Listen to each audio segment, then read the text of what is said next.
I'd like to call the February meeting of the Board of Directors to order. And I confirm, first of all, that we have a quorum present.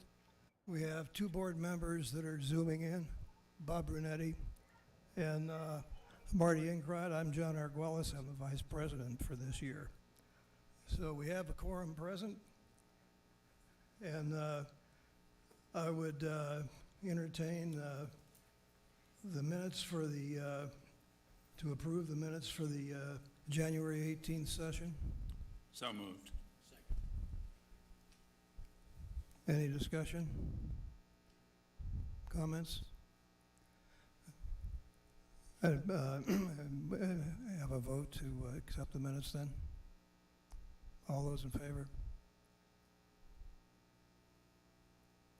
Okay, the vote is 7-0. No, I have to abstain because I had to leave early. Okay, all right, that's right, you weren't here.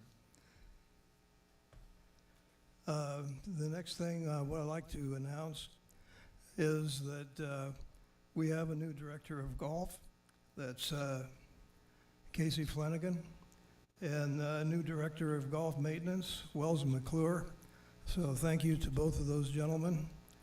The meeting, there was a meeting that took place, and we welcome them to those positions. Also, tomorrow from 2 to 4, there is a reception for Chris Sykes here at the Yacht Club. At Tokwa, from 2 to 4. So if you're so inclined, please come by and say goodbye to Chris.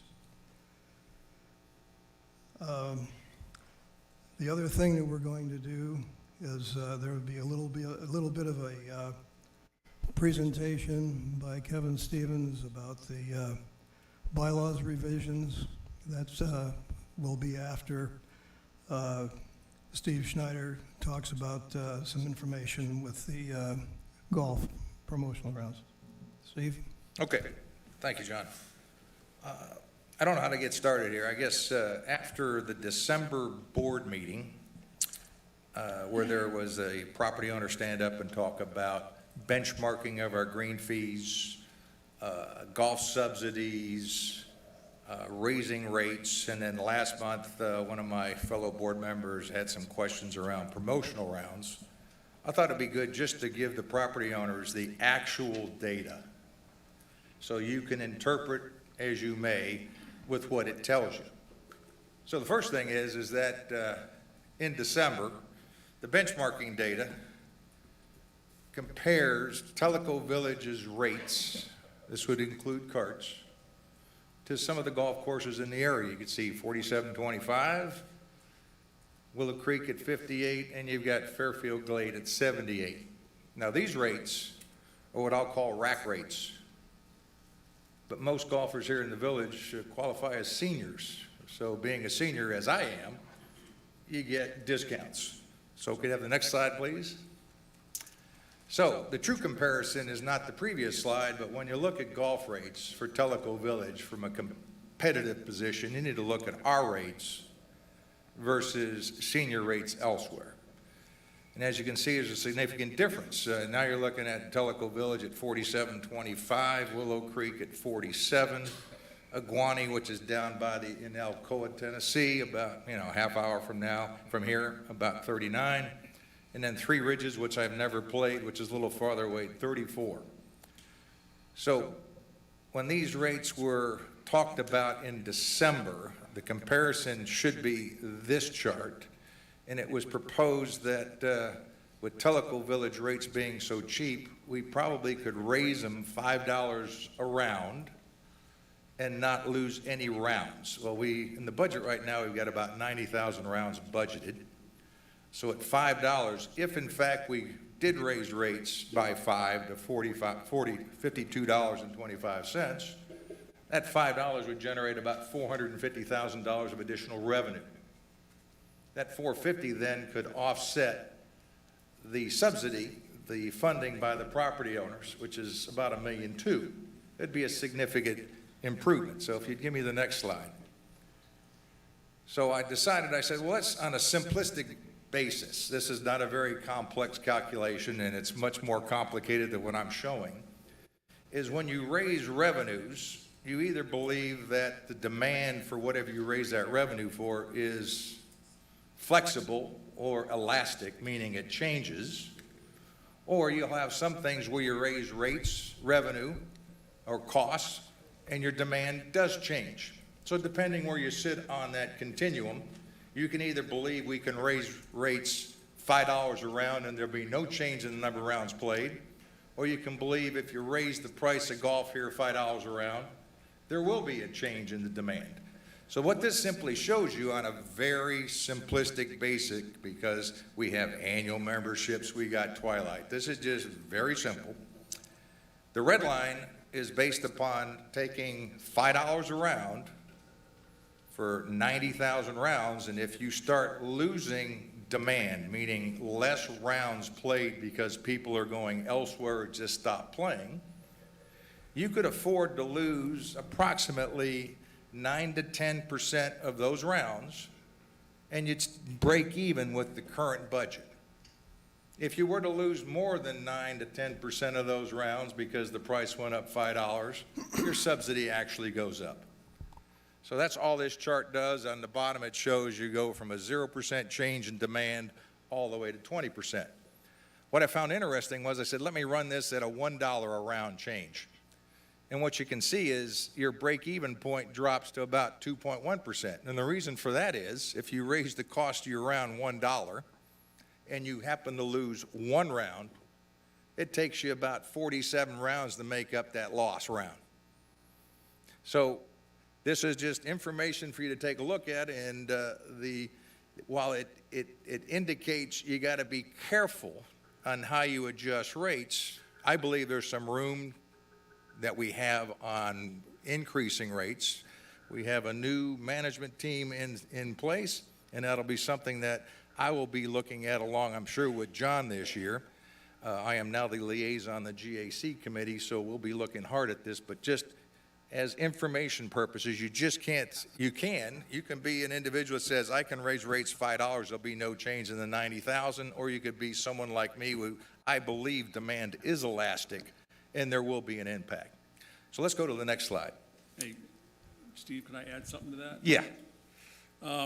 When I saw this slide the other day, it piqued my interest because I'm a huge proponent of knowing what the elasticity is.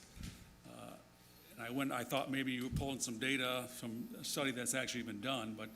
No, that's way too involved for me. You know, I'm pretty basic. Yeah. So what it is, if you knew the elasticity, that would dictate the slope of this curve. That's right? correct. And it may be flatter, it may be steeper if you knew that elasticity. So I did find one study done back 2012 to 2014 by two professors. They looked at 80 courses, 9 million rounds of golf, and calculated the elasticity of demand. But they did it by tiers of golf courses. So they broke it up into 4 tiers, with 4 being, Pebble Beach, and 1 being a cow pasture, a community course. So what they found was, we say ours is, say, a level 3, something less than Pebble Beach, they showed the elasticity is very inelastic. So when you calculate this elasticity of demand, it's a number between negative infinity and positive infinity, but anything between -1 and +1 is considered inelastic. And so what they calculated was, for a tier 3, 0.05 is the elasticity of demand. So they're saying it's very inelastic. Now, that's for walk-ins. Package sales, they found to be much more affected by price. And it depends on the tier, but they're all considered elastic. They're like a 1 or a 2 elasticity. So, right. So yeah, if we knew the elasticity, it'd be real simple to set rates. Right now, it's a management professional guess. My hunch is we can push them a little bit, but we got to be careful, because you can always push yourself over that break even. Yeah. I think I can determine the elasticity. I think I have the data. I'm pretty sure I do. And the reason I say that is because, and again, if you're looking at Pinehurst or high-end golf course all the way down to a cow pasture, then you come to Tellico Village and you say, we're going to take a group of residents that live here, play 3 golf courses. What is their effect going to be on a change that you put in? Well, we just went through a major change. And that major change was we implemented back in 2018, 2019, Twilight Golf. And the issue there from the golfers that gave me the phone calls, I had to replace my phone because the earpiece melted, is that we were going to pillage the normal AM golfers where most of Tellico villagers like to play, and we were going to reduce drastically the rate and move them to Twilight Golf, and we were going to end up losing revenue, which in effect, your elasticity model points out, is that we did move those people from morning to afternoon because of a significantly reduced rate, but the rounds went up because the people that were wanting to be more thrifty with their dollar followed the Twilight, and the people that were going to the Iguani Farms and the off-site courses came back and played Tellico Village, picking up the morning tee times that were made available by the thrifty people that went to the afternoon. So that number is there. I got it. Okay, let's go to the next slide. Let's talk about promotional rounds. There are, and I think I'll have to ask Adam and Casey what the packages are now, but in 2022, there were different packages offered to the community. Vacation packages, discovery packages, some corporate programs. There was one corporate program where employees could golf at Kahiti. They were not given away for free. There were costs for these programs, cash received by the POA. So in 2022, there were about 2,600 rounds, $141,000 in cash was received, and then there were a little over 400 rounds that were no cash received, but we received equivalent advertising on the radio of $23,000. So last year, in total, economic value was generated about $164,000, and there's the 3,100 rounds. I'm not sure if those promotions are still going on. I got a head shake no from Adam. So this is the promotional rounds from 2022. Now, when we go to the next slide, I took a look at what was our actual subsidy based upon the 23 budget this year. So in the 23 budget, based upon the current rates and capital and cost structure, we're looking at a net operating loss of about $1,467,000. You add back your non-cash depreciation, which says your cash funding just to keep operations going at a break-even level is about $845,000. That's what's in the budget. We've got capital expenditures planned of about $412,000. So that racks up to about $1,257,000, call it $1,003,000 of cash required from property owners outside of what gets paid for greens fees to keep that amenity break even. 2023 average number of paying property owners in the budget, slightly less than 6,400 actual paying property owners. That means every property owner is paying with their monthly assessments on an annual basis a little less than $200. So on a monthly basis, every property owner is paying $16.38. Now, this is the section where I say take it or leave it. For those of you in the audience or listening, don't believe that the golf facilities add value to your house, you can forget what I'm going to say next. For those of you who think the golf amenity adds value to your house, this is what I'm going to say. Based upon our MLS sales, and I got this from Beth and Fred, and we backed out, I think it was 23 $1 million or greater sales, so I got that out of the equation. The average market value of the houses that sold last year was $563,000, which kind of surprised me because when I first moved in here back in 2016, I think it was like 350 was the number that was quoted. And let's just assume, I don't know what the number is, but to be real conservative, let's suppose that golf courses add 1% to the value of your house when you want to go sell it. Well, 1% of 563 is $5,600 of value in your house that you would lose in the market if you didn't have the amenity.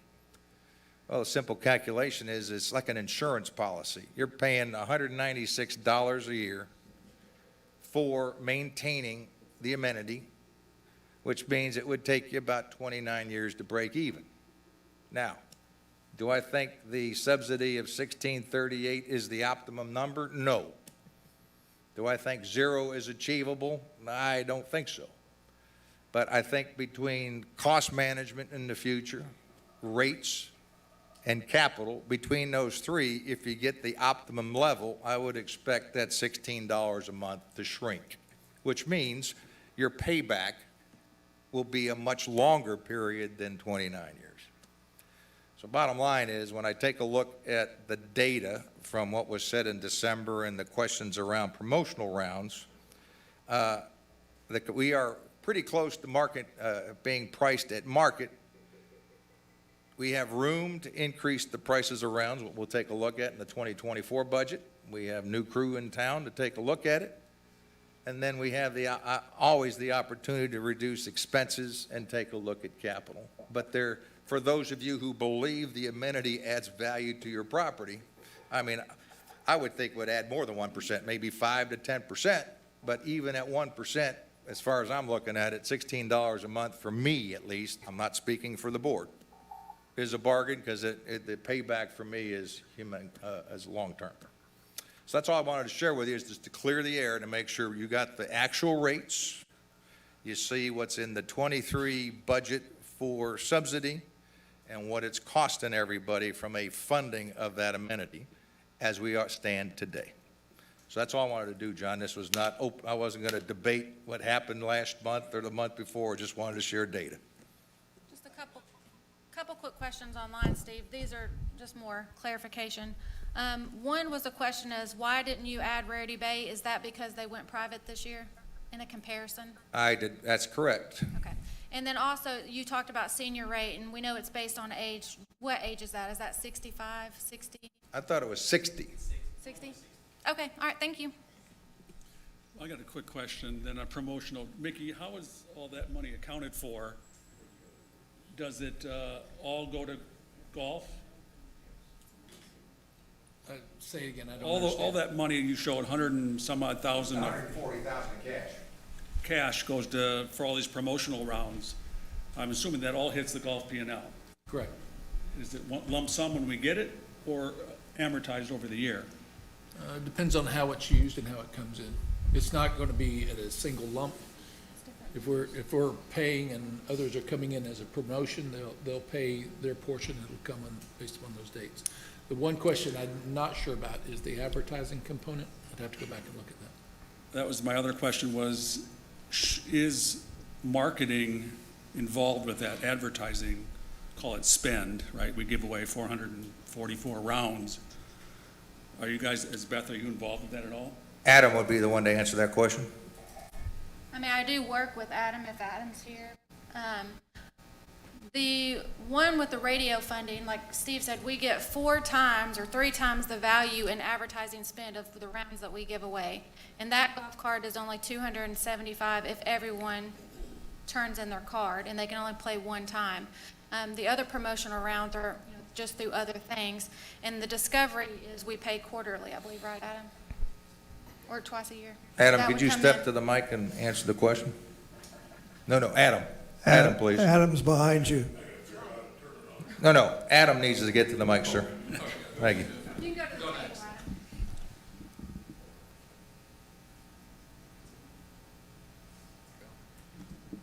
Adam. All right. Which one do you want me to answer first? Why don't you go back to the promotional slide one? There you go. So the ones coming off the board are Edwin Watts, or Outside Guest Twilight, and then the radio coupon. So the radio one we got, we did a big promotional for a giant demo day to increase sales, club sales in the village.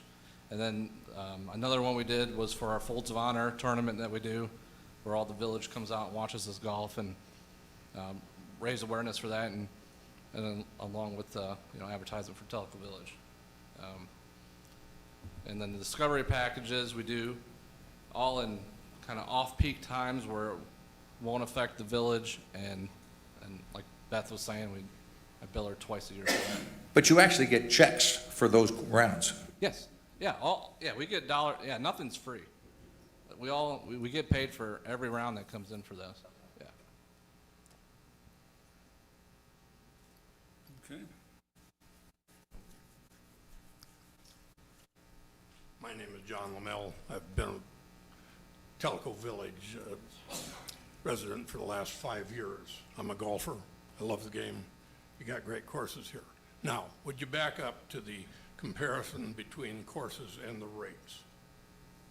There you go. I presume that Willow Creek, Iguani Farms, Wind River, Three Bridges, and Fairfield are not subsidized. Is that correct, or do you know? I wouldn't know.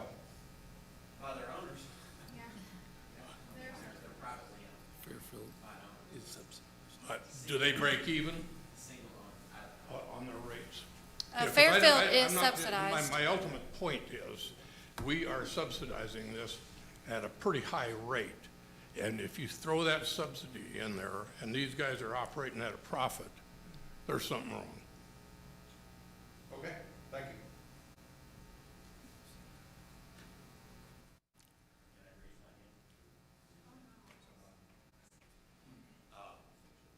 Gordon Young, I'm more a pickleball player than a golfer, but I'd like to make one comment. Fairfield Glade is subsidized to my knowledge. My in-laws live there. Their restaurants lose a fortune. I think you guys there was a tour over there recently. My in-laws have been there 30 years, and I know the golf course is subsidized. So just a side note on that. I can't speak for the other locations, but anyone knows Wind River, I would also address Wind River is subsidized as well.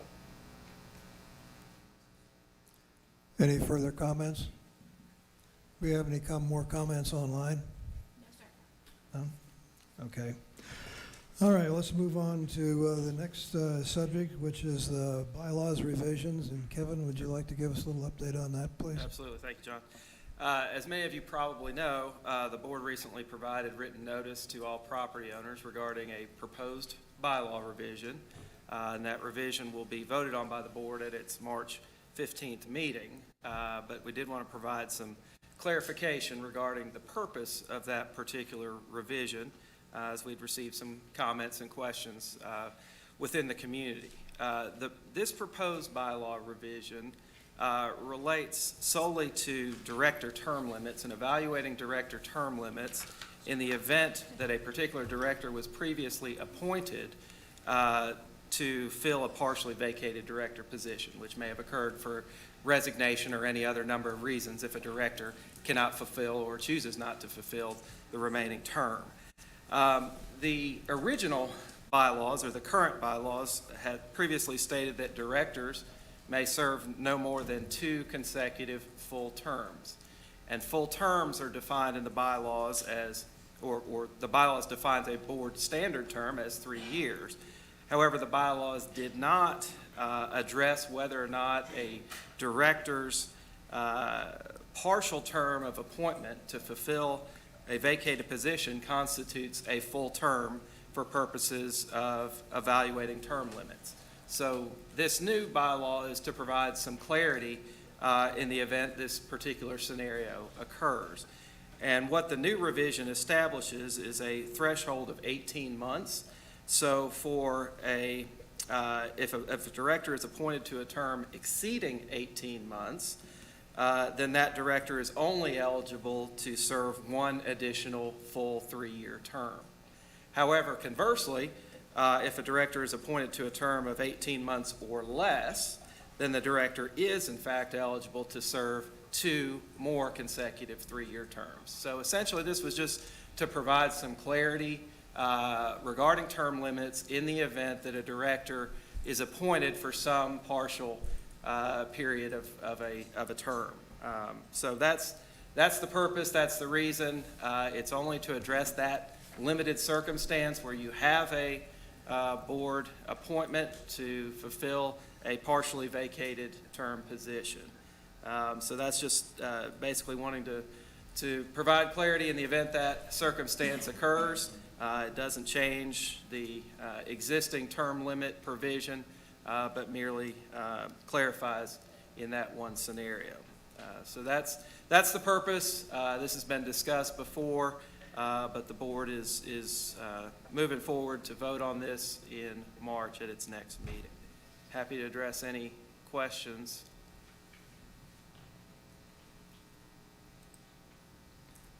Mike should be on. Okay. Please state your name. Robert Thompson. My question is concerning the selection of that person who would fill that. Yeah, that's already defined in the existing bylaws, how a vacancy can be filled, and the board has the authority to appoint to fill a vacancy. Any comments online, Beth?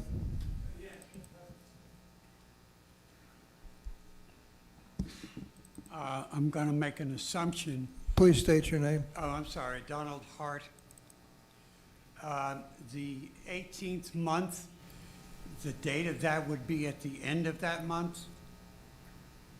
Is that Yes. correct? Yes. Okay, thank you. Anything online, Beth? No, sir. I got one. Kevin, how many times has this happened in the history of the POA? One that I'm aware of.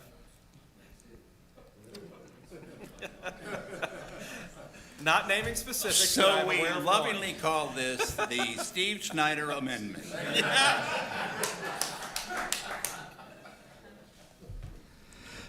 Okay, moving on. The next topic is the Timeless Tellico presentation.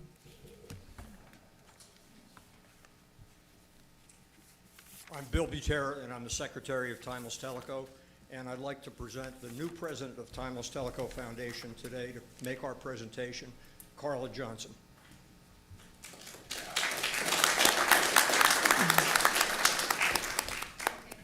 Turn it on, though. Okay. Hello, and thank you for having us. This is the annual update that we'll give you guys on what's been going on at the foundation. And so I'll just get right into it. I am here representing other board members on the foundation. They're here because we have a special presentation to make a little bit later.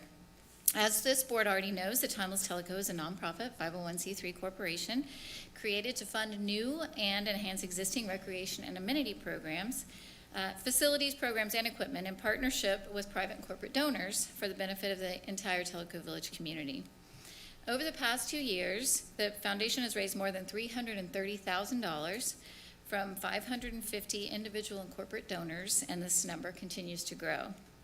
These donations funded 4 new pickleball courts at the Wellness Center, the kayak launch at Clear Creek, the Tennessee Orthopedic Clinic's athletic trainer at the Wellness Center, and trail kiosks in both the Monroe and Loudoun campuses of the village.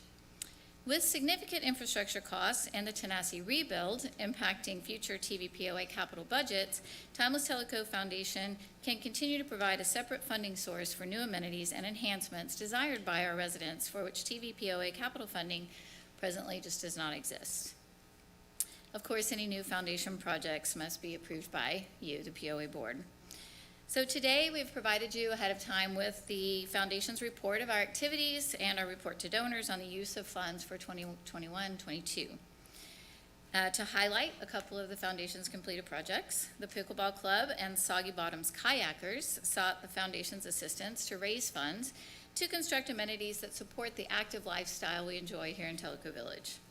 The foundation obtained significant corporate contributions and funding through the sale of village naming rights, including benches, flagpoles, trails, and pickleball courts. And of course, Pickleball and Soggy Bottom Kayakers members also made significant donations to those projects. So total money raised for the Pickleplex was $240,000, and for the kayak launch was $16,000. For the kayak launch project, the foundation partnered with Soggy Bottom Kayakers, the Tellico Community Foundation, TVA, and TRDA, which performed all the site preparation work free of charge. The two projects are a great example of the POA, Timeless Tellico, Tellico Village residents, and others working together to plan, fund, and complete projects. At this time, we ask the Timeless Tellico directors and the Pickleball Club president, Gordon Young, to come forward to present the foundation's giant check for $232,000 to the POA.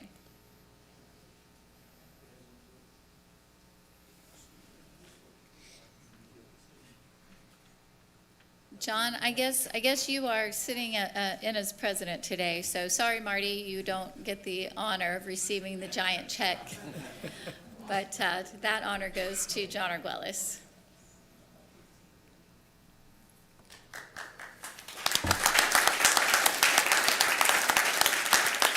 So while these guys are standing up there, I would like to say special thanks to Gordon. Special thanks to Gordon for your leadership of the Pickleball Club, and to Rich Caracas, the Pickleplex project chairman, and to our foundation director, Dan Cataldi, who chaired the project for the foundation. So, and one more big thanks. I think he's still in the room. Our biggest thanks goes to the person who actually got this project in the ground, and that would be Public Works Director Clayton Taylor.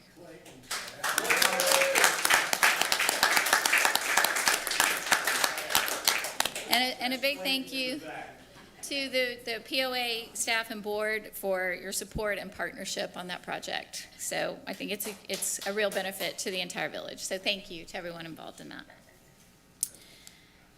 All right, I will tell you, I went to a meeting at the Wellness Center a couple of weeks ago, and it was one of those nice soggy days, pouring rain, and I came out of the meeting, and that Pickleplex was full of people playing pickleball, and it just, was such a great sight to see everybody out there enjoying that active lifestyle, and even in the rain. So that was a good deal. The foundation also took the initiative to use donations to fund a Tennessee Orthopedic Clinic's athletic trainer program at the Wellness Center in 2021. The trainer performed free injury assessments, and almost 1,000 village residents took advantage of that, and if necessary, provided referrals for further orthopedic treatment. The popularity of this program and the health and wellness enhancement it provided residents convinced you board members to continue its funding in the 2022 budget, so we thank you for that. The POA continues to fund this very important and popular program. To our knowledge, no other POA in the country provides its property owners with a free athletic trainer. But maybe we should ask. The potential for Tellico Village residents to partner with the foundation is limited only by their imaginations in proposing future projects that would enhance the active Tellico Village lifestyle. And I cannot leave without inviting you to attend, and everyone who's listening and everyone who's here, to attend the foundation's second annual fundraising gala. It's a dinner dance at the Yacht Club on March 25th, 2023 from 5 to 8:30 p.m. I gave each of the board members and staff members here an invitation. They'll be coming in your email, they'll be in the telegram, they'll be on social media, so be sure and watch for that invitation. I'm going to hold this up backwards because you guys in the front have one. You see that QR code on there? When you see the invitation, you can just scan that with the camera on your smartphone, and it'll take you right to the website to give you more information and how you can order tickets. So the foundation continues looking forward to our partnerships with fellow villagers, the POA board, the staff on future projects which will add value to the Tellico Village lifestyle. Thank you. Thank you very much, Carla. Joanne Stevens, I have a question. Was the pickleball flex total bill paid by Timeless Tellico Foundation? No. Bill, do you want to come and field some of these questions? Bill is well versed on this project.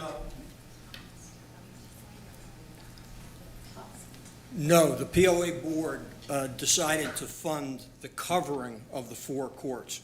So Timeless Tellico paid for the design of the courts initially, that $10,000, the $222,000 to Baseline, who built the courts, And we have another $8,000 sitting in the pickleball account, which will be used to finish off the placking which goes in front of the pickleplex.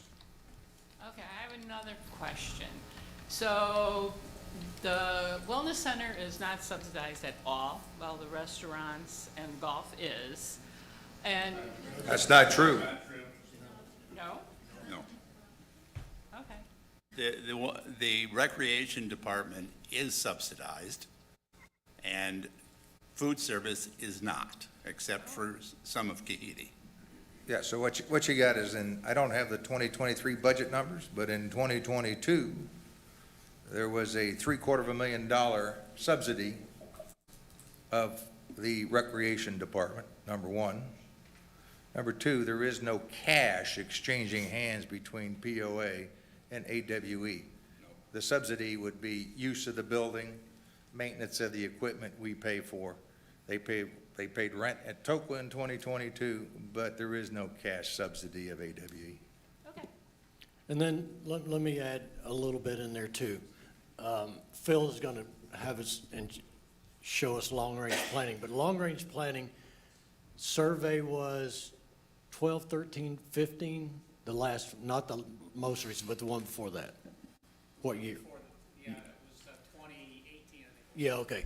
It identified expanding the pickleplex courts and et cetera as being in 2025. So we looked out 2025. Rich Caracas, everybody you saw standing up here, well, most of those people, came to certain members on the board and said, we want to move that up. So we went and did an analysis and turned out to be still 2025. So they got together and said, we want to move this up, and went to Timeless Tellico, forming a business plan and continued to solicit funds and sponsors, et cetera, to move that timeline up. About the same time, 2019, 2020, we go through a building boom here in Tellico Village. It goes berserk. And the next thing you know is we've got more property owners here. We go back and analyze the numbers again, and the number had moved up to 2023. So Timeless Tellico is pushing to raise the funds at the same time, and this board took on that opportunity to put that long-range planning up 2 years by funding the remainder. So what happens is, instead of having a $600,000 estimated cost of a pickleplex covered, which long-range planning identified, it got split between the community pickleball users, wellness center users, and the POA board. And that's how we came up with that difference in that number, and it got put in 2 years earlier. Any further questions? We'll move along to the 2023 board election calendar. Rick?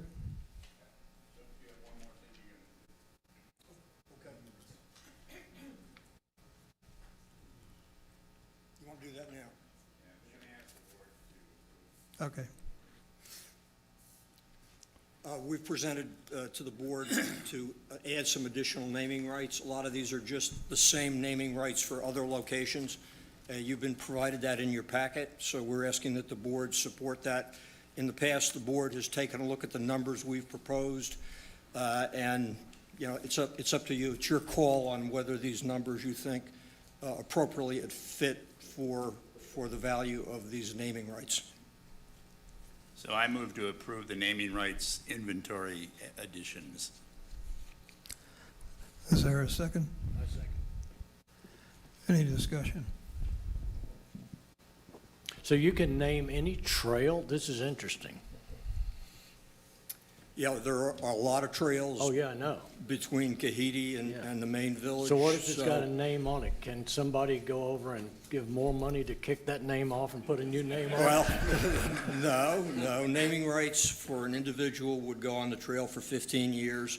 Right now, the only trail that has been purchased is the half-mile trail around the wellness center, which is called the Jim Lilly Walking Trail. Right, The okay. other trails are all available. for $5,000 contribution to be named.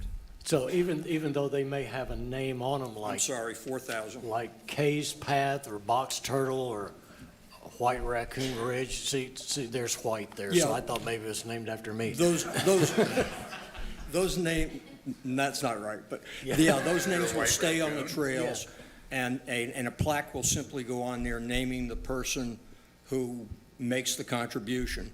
And as part of that, they're able to pick a favorite saying or message to go on there that they like to provide to villagers. If you look at benches and flagpoles around the village, you'll see people have been very thoughtful about the messages they want to convey, either about themselves or just to the Tellico Village population in general. Take a look at some of those plaques. They're pretty interesting. Okay. So there's a motion and a second, right? Motion and a second. Any comments online? In the audience? The question was, are these in perpetuity? No. The individual naming rights are for a period of 15 years. The corporate naming rights are for a period of 7 years.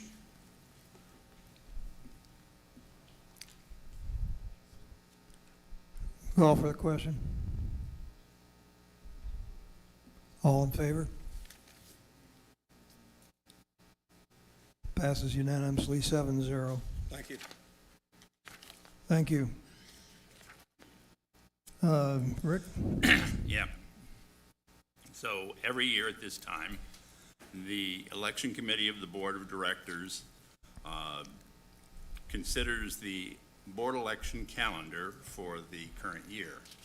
So we have looked at it, just a couple of highlights, and on August 1st, we'll start accepting applications. The last day for applications will be September 1st. The election will open on October 29th. All ballots must be received by noon on the 16th of November, and the official announcement will be the 17th, and we'll certify the results on December 20th at the board meeting. So I make a motion to approve the election committee recommendation regarding the 2023 board election calendar. I second. Any discussion from anybody? We call for the question. All those in favor? Unanimous, 7-0. John, just to make sure everybody knows, there'll be 2 seats available this year. Yeah, and let And I'll be glad to be giving mine up. and let me tag onto this. The dark side over here, all except for John, Rick and I both go off. So what I want to do is, and again, it's not on the agenda, but I can tag on to him. Having been the chairman of the nominating committee, this next year it'll be John Arguelles as the chairman, John Orr is vice chair, and I'll be secretary. And what I want to do is what Rick just said, looking at February 15th, 2023 to August the 1st of 2023, that's your decision time, your soul-searching time to decide you want to get on this board, to go out and meet your friends, start talking, and get yourself in line to be voted onto this board. And it's an opportunity, as every one of us did on this board sitting here today and on that screen up there. Rather than get on social media and scream and holler and complain, you can sit here and do something about it. There's a little more work, but it's well worth it. So you got from now to August the 1st. Phil, I think you're up. Long-range planning? Thank you. For those of you who don't know me, I'm Phil Brenner. I'm the 2023 chair of the Long Range Planning Advisory Committee. And we come before you a couple times a year with some updates. And so here is our first update of the year. Next slide. So we're going to have 2 topics I want to take you through today. One will be a long-range strategic plan update. And the second topic will be to take a peek at some proposed 2023 goals for the committee. So next slide. Oh, I have it here? Oh, all right. I've turned it off, so you'll have to turn it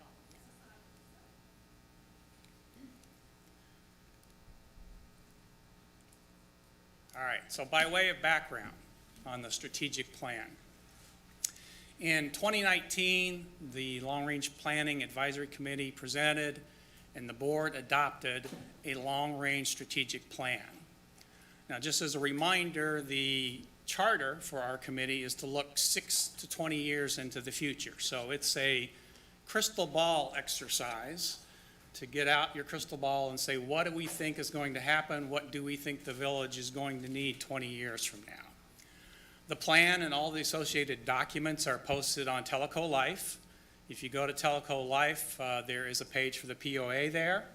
And in the menu there, there's a page for the Long Range Planning Advisory Committee. The plan is posted there. All the other work that we produced there, we did a survey a couple of years ago. We've done focus groups. Any of those kinds of documentation that we produce gets posted there. So all the villagers are more than welcome to go read the plan, read the survey results, read the focus group results, look at all the input that went into it. In the 2019 plan was a plan that replaced the plan that had been adopted in 2010. And we went from 2010 to 2019 without really dusting off the plan and really taking a hard look at it. So one of the recommendations in the 2019 plan was, let's not wait 10 years to revisit the plan. Let's periodically take a look at the plan and see if there are things that need to be updated. And that's what we're going to do today. We're not rewriting the 2019 plan. We're going to take a look at that plan and say, what's changed? What do we need to update? So in today's update, we're going to take a quick peek at what were the recommendations in the 2019 plan. We're not going to spend much time on that, but just a snapshot of the recommendations that were in that plan. We're going to look very briefly at what are the things that have changed since 2019, and as a result of that, are there some new recommendations that the committee would make? So this is a little bit of an eye chart here, and we're not going to spend a lot of time on it. I'll just point out a couple of things here. The plan that was written and adopted in 2019 was organized around some key themes, if you will. And you see them here: social fabric, financial stability, infrastructure, waterfront, recreation and wellness, golf, and food service. And there were recommendations in each of those areas. There were 30 recommendations in that plan. And as of this month, 13 of those 30, you can see the little check boxes there, are either complete or underway. Now, realistically, we are 3 years into a 10-year or 20-year plan, a long-range plan looking 20 years into the future. You wouldn't expect all 30 of those things to have been accomplished in the first 3 years of the plan, and indeed they haven't. But I would say that we've made good progress in either completing or starting on 13 of the 30 recommendations that were in that initial plan. So let's talk for a second, or take a look back here for a second at some of the milestones that have occurred since 2019 that went into our thinking and formulating some updates to this plan. So first of all, a couple of great accomplishments. The Tokwa Clubhouse and the Kahiti Community Center were completed since that plan was adopted. The POA board acquired some land from CCI and the developer rights to go with that. Of course, we had the Tenasseee Clubhouse fire. That wasn't in the plan.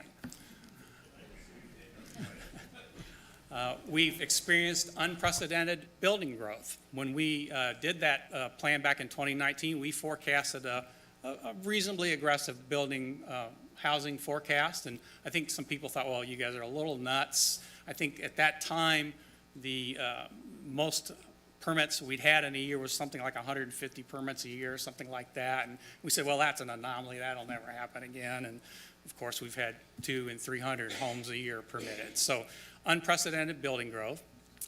Aesthetics and environment emerged in the last 2 surveys that we did with the community as being the #2 concern of the community, right after finances. And along with that, an increased focus on land use planning. And indeed, as you will see, the Long Range Planning Advisory Committee is working on a master land use plan. We should be back in front of you here in a month or two to kind of talk to you about the land use planning. And then finally, in the plan that was written in 2019, we noted that the village was in a transition phase. We said that for the first 30 years of Tellico Village, we had been in what we termed a build and enhance phase. This was all greenfield. We were building things. We were putting up amenities. We were creating new things. And boy, happy days, we were just going gangbusters. But what that plan said was we are going to be transitioning from that build and enhance to a maintain and sustain phase of the village's life. And while there are still lots to be completed, while there are still homes to be built, I think from a long-range planning standpoint, I think we can effectively say that that transition is essentially complete. The day of building new things and large growth is largely in the rearview mirror. We are rapidly upon the maintain and sustain phase of the village's life. So we took a look at a whole bunch of things to say, well, what should we be looking at that might inform what changes we might recommend to the plan? And here are just a handful of the things that we looked at. Obviously, we started with the 2019 plan that was written. We did a village-wide survey in 2021, had great participation, gathered over 1 million data points in that survey. We followed that up in 2022 with focus groups here in the community. The committee has always done a housing forecast, and so we've been updating that housing forecast based on the new rapid growth that we've been observing. The POA board invested in a reserve study, which was very informative into the level of assets that we have and kind of what we need to do to think about protecting those assets in the future. We looked at a lot of government and data resources. We are primarily a retirement community. So it's important for us to understand, well, how many people are going to be retiring next year, 5 years, 10 years, 20 years from now? We looked at a 2022 marketing study that Joe and Fred had done, along with the marketing team, that was titled Understanding the Prospective Tellico Villager Now and in the Future. And that study took a look at what's the future wave of retirees look like and what are the things that they're going to be wanting. And in particular, future retirees are not going to be baby boomers. They're going to be Generation X, they're going to be millennials. And they have some different views of the world. And so we wanted to take a look at that and understand that. And the last sort of major thing that we looked at here was the POA had hired Jacobs Engineering to do a water system study, which has, revealed some of the investments that we're going to need to make in the future in terms of our water and sewer system. So those are some of the major inputs that we took a look at in terms of what's changed since 2019. Before I flip to the next slide, let me tell you a little bit about the approach that we took to this. In each of those areas that we talked about, sustainability, et cetera, we looked at the existing plan and said, what's in that plan that was written in 2019?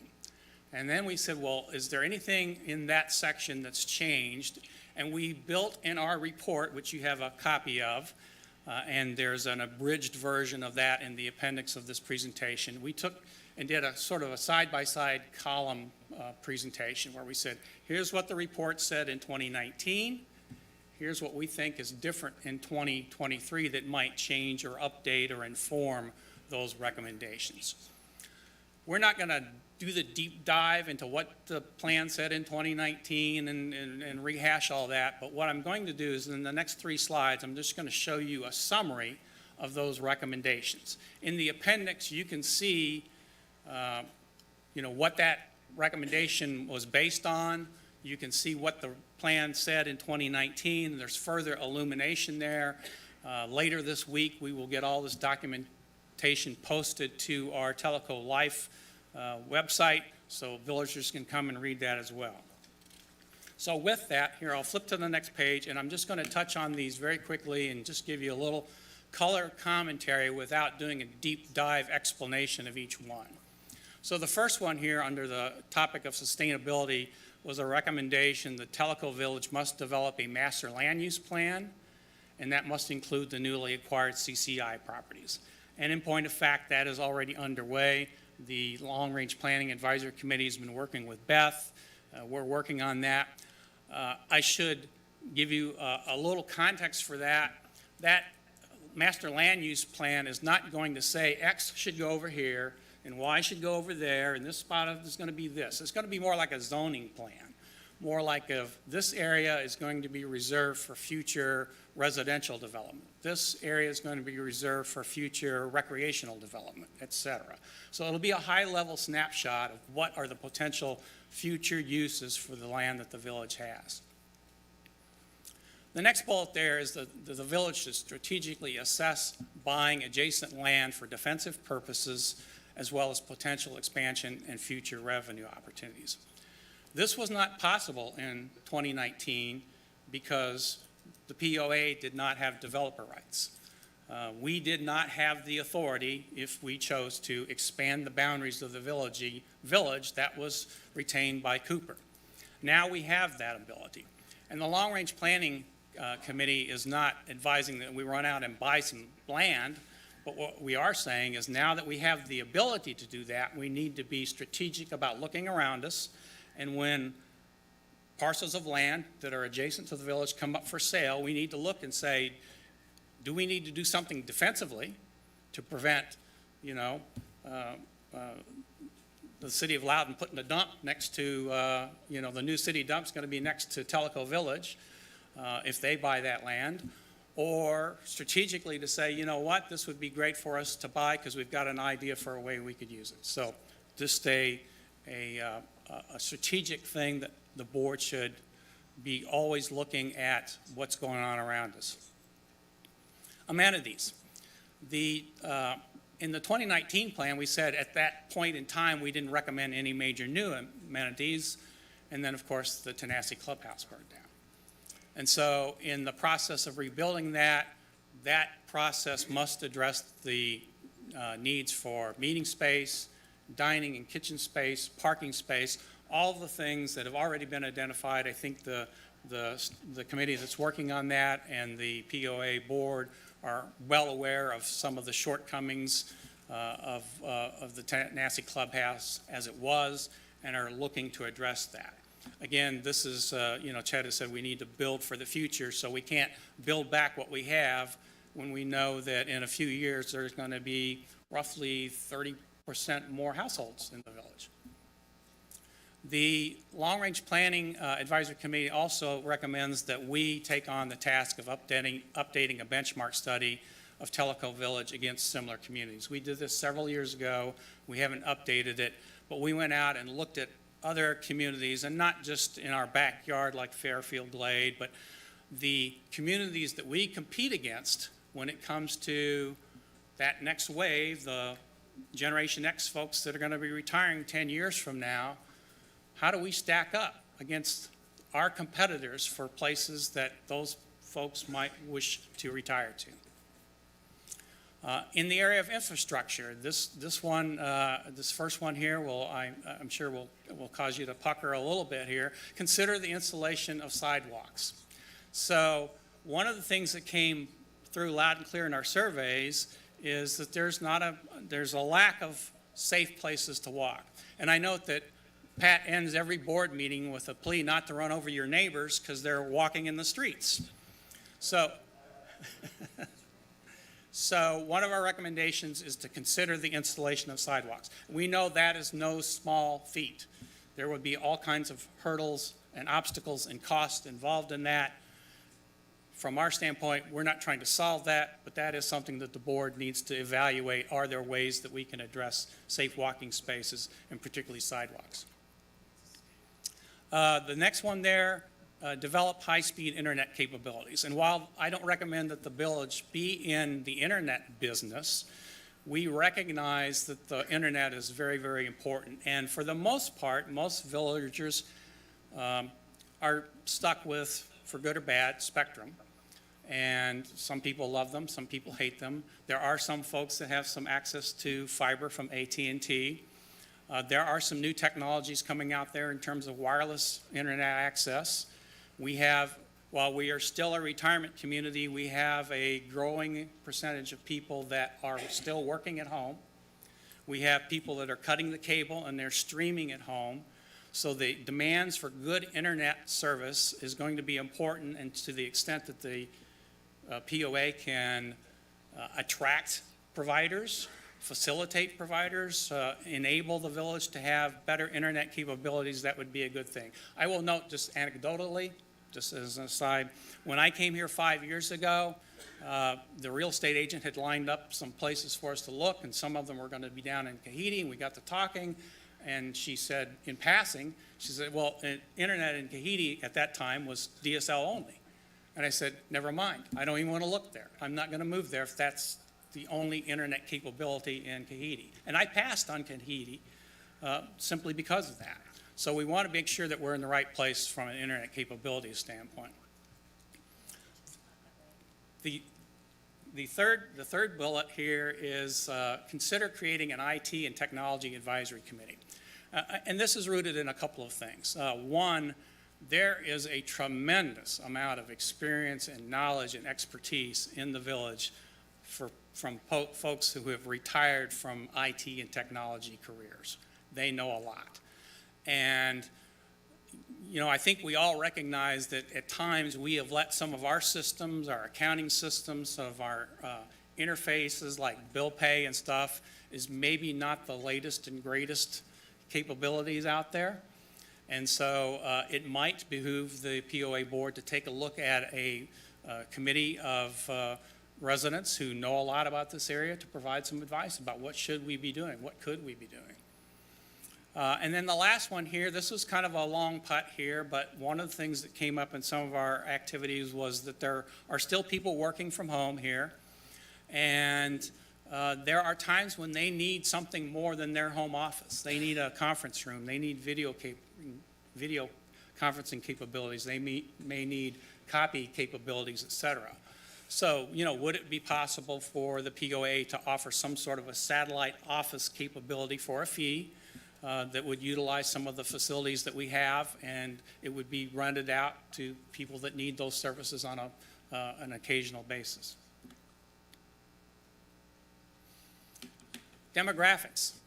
So the village should strive to collect better demographics about residents, particularly capturing email addresses for every property owner. When we went to do the village-wide survey a couple of years ago in 2021, one of the really astounding things to me was to find that the village does not have an email record, does not have an email address of record for every property owner in the village. We don't have it. And that, you know, we were going to look at, you know, using email as a way of conducting the survey. I tell you what, I'm carrying in my pocket here a phone, and I have got dozens of apps here. You know, everything from paying my bills to, you know, mapping and all kinds of things, and every one of them asks for my email address. I cannot have an app on my phone without an email address. So it was astonishing to me that we don't have an email address for every resident. I think that would be a good thing for the village to do.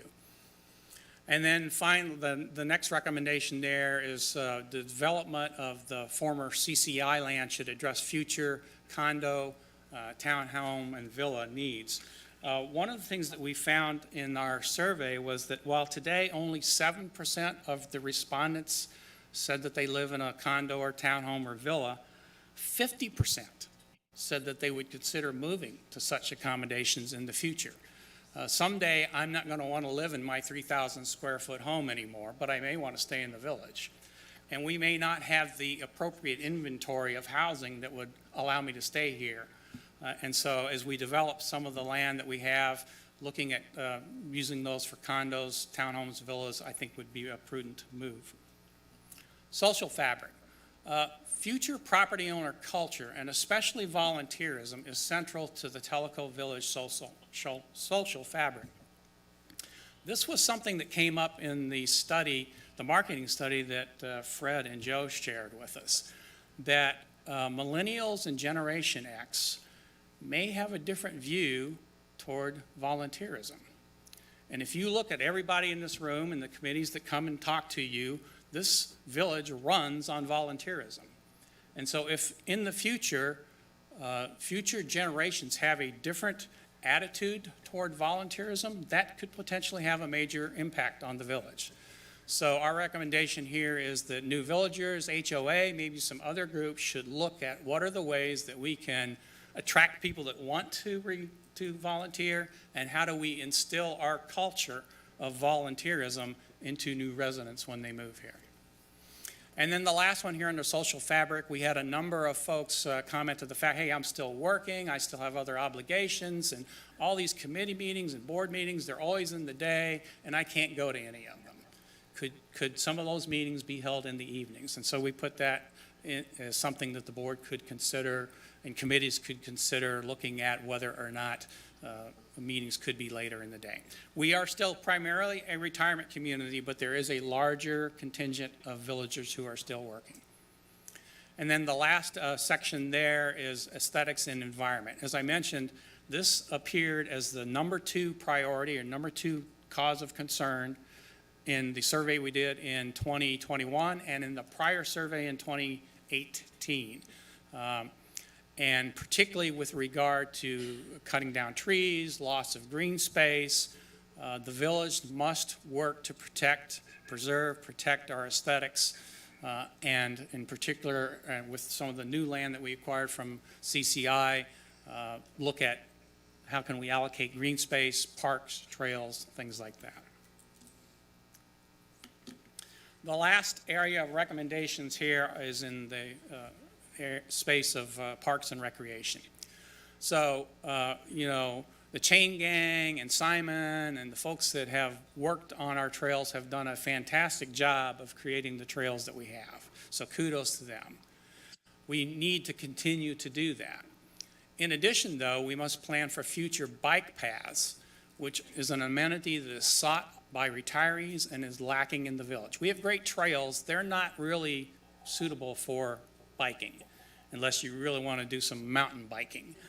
But they're not the kind of bike trails that retirees are looking for. And this came up both in our surveys and focus groups, and it came up in the marketing report that Fred and Joe shared with us, that future retirees are looking for places where they can ride their bikes, and Highway 444 is not a good place to do that. Future bike paths. We have some limited property that the POA now has that is lakefront property, and we need to think carefully about how we maximize the use of that lakefront property. And so a lot of it, many times, are very narrow strips along the lakefront. So a consideration there would be, could there be paved bike paths along lakefront property for POA-owned land? And then the last bullet here is to consider a strategic repurposing of the Chota Center. And this is a pretty broad recommendation here, but essentially what we're saying is that I think in the budget right now, if in a few years, there's some money that's allocated for, I'll call it a refresh of Chota Center, some paint, some carpet, and some things like that, which is fine, but is that what we should be doing with Chota? What should be the strategic use of Chota? Today, Chota is a mix of meeting rooms and recreational activities and exercise activities. Maybe we need to back up and say, what should be the purpose of that building? And how do we achieve that? Some of that has happened already. You know, Simon has repurposed some of the rooms there for the spin classes. That's a great repurposing of Chota Center, at least repurposing of some space in the Chota Rec Center. But I think strategically, we probably ought to back up and say, what's the future long-term best use of that building? Is it more of the same, or is it something different? Those are the highlights of what I'll call the new recommendations that came out of the surveys and the focus groups and the data that we looked at. I threw a lot at you here, and as I said, you know, the background and some of the things that would illuminate those recommendations are in the report and in the appendix of this presentation. But I will pause here and see if you have any comments or questions before we turn to the topic of our goals for 2023. Any board comments? I have a suggestion. for you guys, for Phil. for you guys Please to think state your about. name and make sure the Robert microphone's Johnson. on. I had suggested this previously, and we could save a lot of money and do a lot of good if we could deal with surrounding property owners, and instead of buying their property, which they probably don't want to do, but say, here's X amount of dollars, we would like to have you separate out this certain amount of area around Tellico Village. You can use it to your current use or whatever is safe and worthwhile, but not allow you to sell that to anyone else without us having first option. Now, I know that there are certain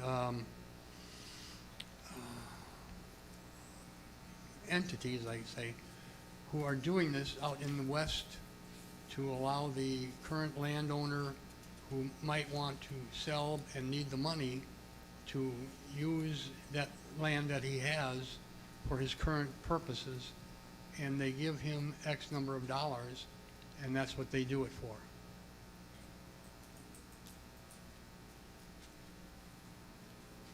Next. I don't think this is on.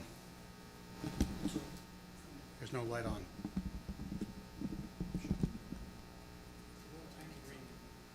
Well, anyway, I'll talk loud. My name is Randy Gann. The last time I was here was over the gun issue.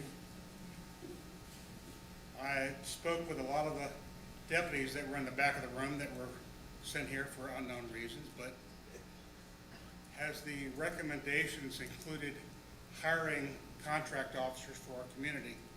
Because I'll tell you, when they told me that it's going to take 10 or 15 minutes for them to respond to this community, that's a long time. I'm a retired police officer, and I'm going to tell you what, one of the things you have to do in training, you got to fight for 5 minutes with your hands. Are you all going to be able to do that? Some of you maybe, some of you, most of you not. Well, where I work, we had communities such as this, and they hired contract officers to work their community only. They weren't sent over there, they weren't sent over there, they were here. I suggest in the future recommendations that we think about hiring contract officers to work here. That's one. And number two, getting back to the parks and recs.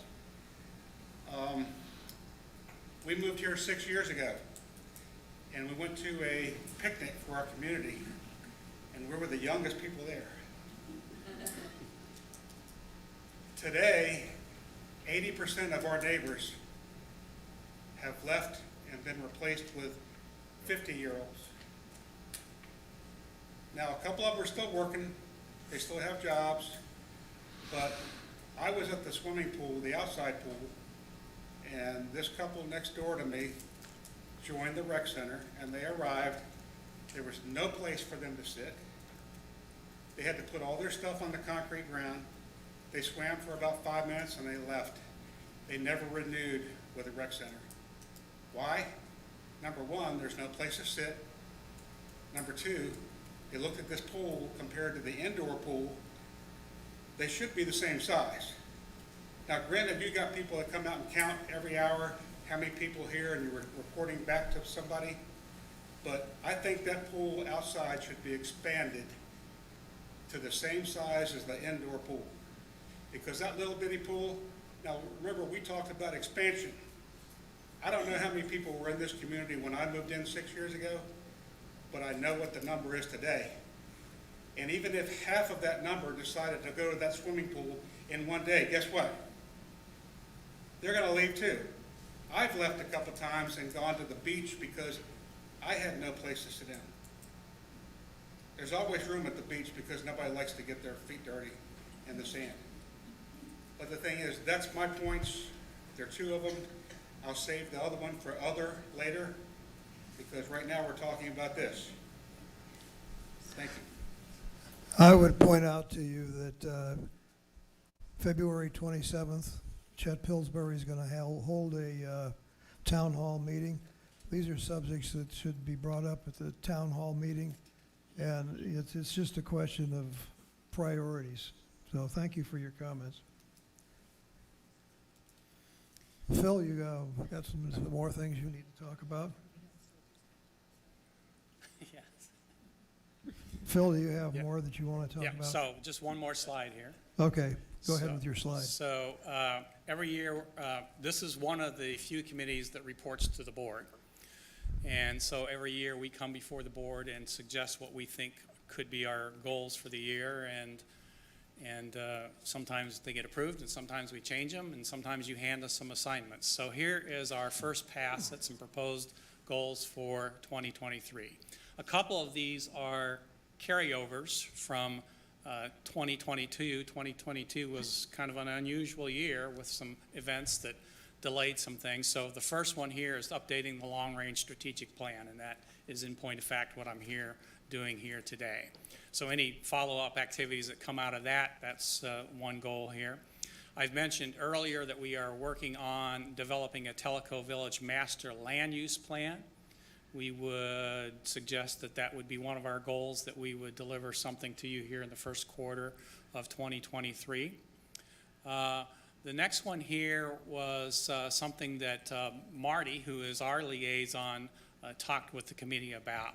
And so it needs probably a little more definition, but I'll try and describe what I think he had in mind and kind of what this would entail. And this is to develop a a strategic long-range facilities plan and utilization forecast. So to the point about the pool, you know, we need to look at our facilities today and say, what's the current utilization rate of that facility? We need to look at our housing forecast and say, how many more people are coming here and when are they going to be here? And apply that to the current utilization of a pool or a yacht club or the golf course or whatever, and say, is that facility going to be big enough? Is that going to last? Are we going to be ready for the future homes that are going to be built here? And so that would be an effort to kind of put some definition around what those facilities plans might look like. It's different than the reserve study that says, hey, Chota's going to need a new roof in 5 years. This is more like, is Chota big enough? Does Chota have what it needs to have in it? Do we need to make it bigger, make it smaller, move it somewhere else? Those kinds of assessments that we would attempt to undertake. Phil? Yeah. May I? I've lived here, talking to Randy, addressing what you were talking about, I've lived here 15 years. And Rick came in about the same time, and I could leave out of Coyote, go down the hill, stop sign at the end of Coyote and Tellico Parkway, didn't have to look left or right, I could just pull out and go to Lenore City. No, not anymore. I could get on any golf course after 10:30 in the morning, any golf course, just by walking on. Just go over and say, I want to play, and go. No reservations at a restaurant. Fred and I were at the yacht club last night. Was it busy, Fred? Holy cow, it was good to see. Just jam-packed and people waiting. Now, let me relate something that's happened recently around here, and it relates directly to Tellico Village. Garth Brooks decides to play Knoxville, so he comes in and he sells out in 10 minutes. Neyland Stadium. Then he says, hey, I can make some more money, so he puts tickets on sale again for the next day, sells out again in 10 minutes, decides I'm making a bunch of money, and then he sells out again within the next half hour, 3 times. Now, in Tellico Village, we had a developer, CCI, that came in here and said the goal is to sell land, so he overbuilt amenities in an underpopulated community to get us to come in and buy houses and build. Now, here we are today in 2023 facing overbuilt and now populated. We've finally caught up, right? So, are we going to build a pool for everybody in Tellico Village? You need a pool that'll hold 6,000 people, or do you need to find out when it's not going to be used? Do you need a yacht club expanded? We were there last night, it's blown out. Do I need, what did you say, Fred, a couple hundred people? Whatever the yacht club will hold. Do we need it to be double the size? Of course we do, because I can't go to dinner when I want to. Do we need another golf course? There are a bunch of golfers now saying, I can't get a tee time in the morning, I need to go to their golf course. Are we gonna go $2.5 million subsidy because I can't get a 10:30 tee time? We need to really start thinking about this place that we're choosing to move into that was overbuilt and underpopulated, and now we're catching up. The new people moving in here today are excited to be here, right? I'm not as excited as I was 15 years ago because I now have to stop at 444 and turn left or look both ways. I know, and I have to get a reservation to play golf. I mean, times have changed, but at the same time, I would love to have all of this. Oh, man, put us in a conference center. Let's make some money. Let's put an amphitheater over here. Let's do that. Let's build another golf course. Let's make a swimming pool that'll hold 800 people. But now, the 7 people sitting here are going to face you come November and say it's another 5%.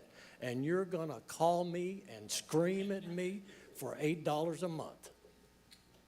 It's got to be paid, folks. And we're now to the point, exactly what he said. Are we still to the growth? Or are we now to sustain? That's what we're faced with. And if we don't like that, then it's time for me to go find another overbuilt place that I'll have to stop at a stop sign or enjoy what I've got here. I mean, that's the reality, and that's what you're talking about right there. Yeah, to your point, just because we say something's going to be at capacity doesn't necessarily mean we got to go make it bigger, because It's in that might scheduling. not, that might that's- not be a good answer. And that's why in the 2018 plan, because people were having such a difficult time getting pickleball courts and meeting rooms, the Long-Range Planning Committee suggested that we come up with a scheduling program, which we put in to do that very thing. Oh, goodness gracious, the screaming and hollering, I've got to get a reservation. I've never had to get it. Well, yeah, you do. We're to that point. All right, thank you, Pat. And then the last item here is simply to develop a process for incorporating long-range strategic plan into 10-year financial plan. One of our recommendations in 2019 was that we needed to move to 10-year financial planning, which the board has done. I'm not sure that we've got the 10-year financial planning completely in line with the strategic plan, and we need to work a little bit on what's that process that, see, you know, if I've got a 40-page long-range strategic plan, are the things in that plan in the 10-year budget or not, and how do we get them in there? So that's just more of a process, internal, how do we make that happen kind of effort. So those are the goals that we're proposing for this year, and I'll leave it up to you guys whether you want to talk about it, give me ask me to come back, give me a thumbs up, or modify these, and we serve at your pleasure, so we'll take whatever feedback you'd like to provide. Phil, I'm assuming you're on schedule for the master land use plan? Yeah, I think we'll be back, if not next month, then by April, yeah. Good. And then with regard to the 10-year financial plan, Mickey, as you know, just came on board during the 2023 budget. So this year, we didn't get a 10-year plan, but he knows it's on his plate to have going forward. That's all I have today. You know, I welcome your feedback as to whether you're good with these goals or would like to think about them or change them, and pending that, then that's what we'll be working on this year. Thank you very much. Thank you. We'll have one more comment, and then this topic is closed. You indicated, if I understood you correctly, that younger people are moving into the villages. Am I right about that? The village is getting slightly younger, Okay. and certainly we've got a lot of new faces here in the last 5 years. Okay.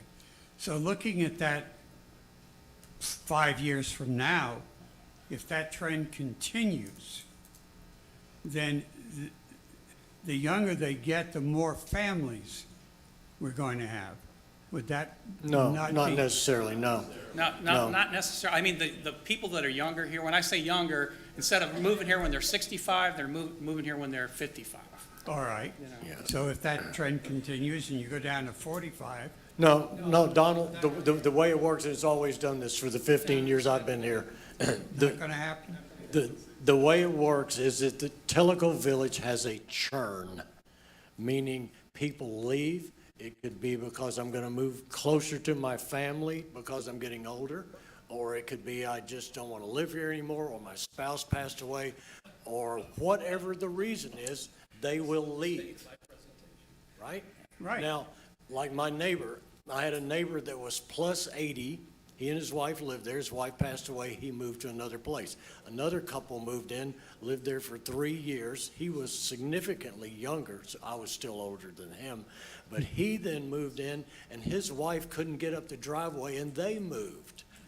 And now another couple from Detroit is in the process of moving in. So my next door neighbor house has gone from 80 to 65, now down to 55.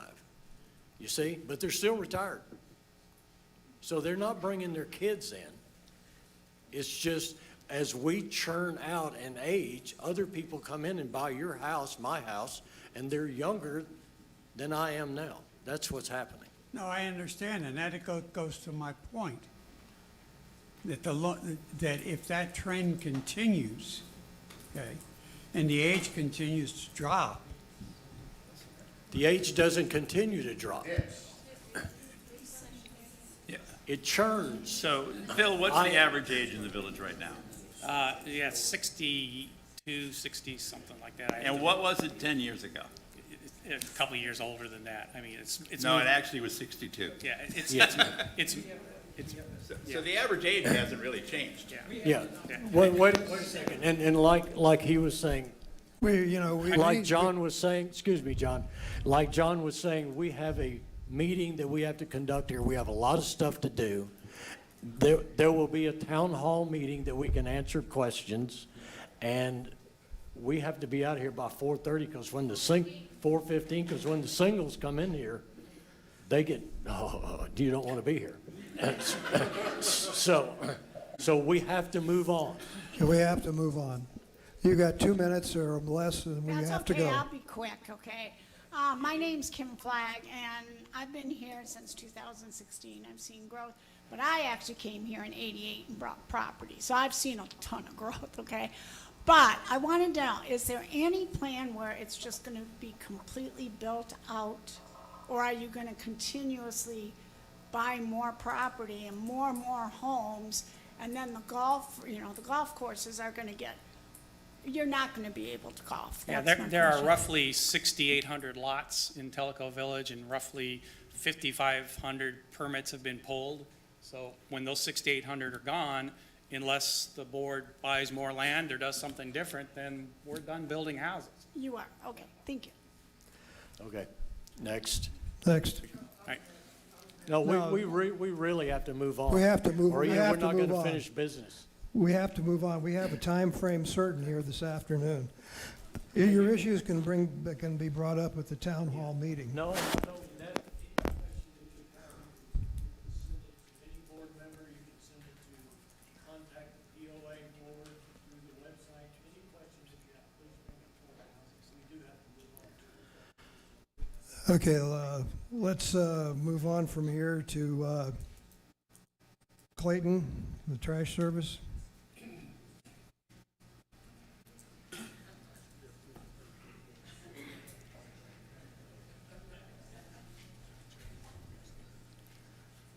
So just wanted to give the update to keep paying your Republic bill at this time. We are still in the process of talking with several different trash service providers. It's a big deal to switch over trash companies, so we are still talking to them, in negotiation with several of those. So hopefully we'll land on it soon. Just wanted to encourage you to just continue to work with Republic. They will continue to pick up our trash for this time. Thank you, Clayton.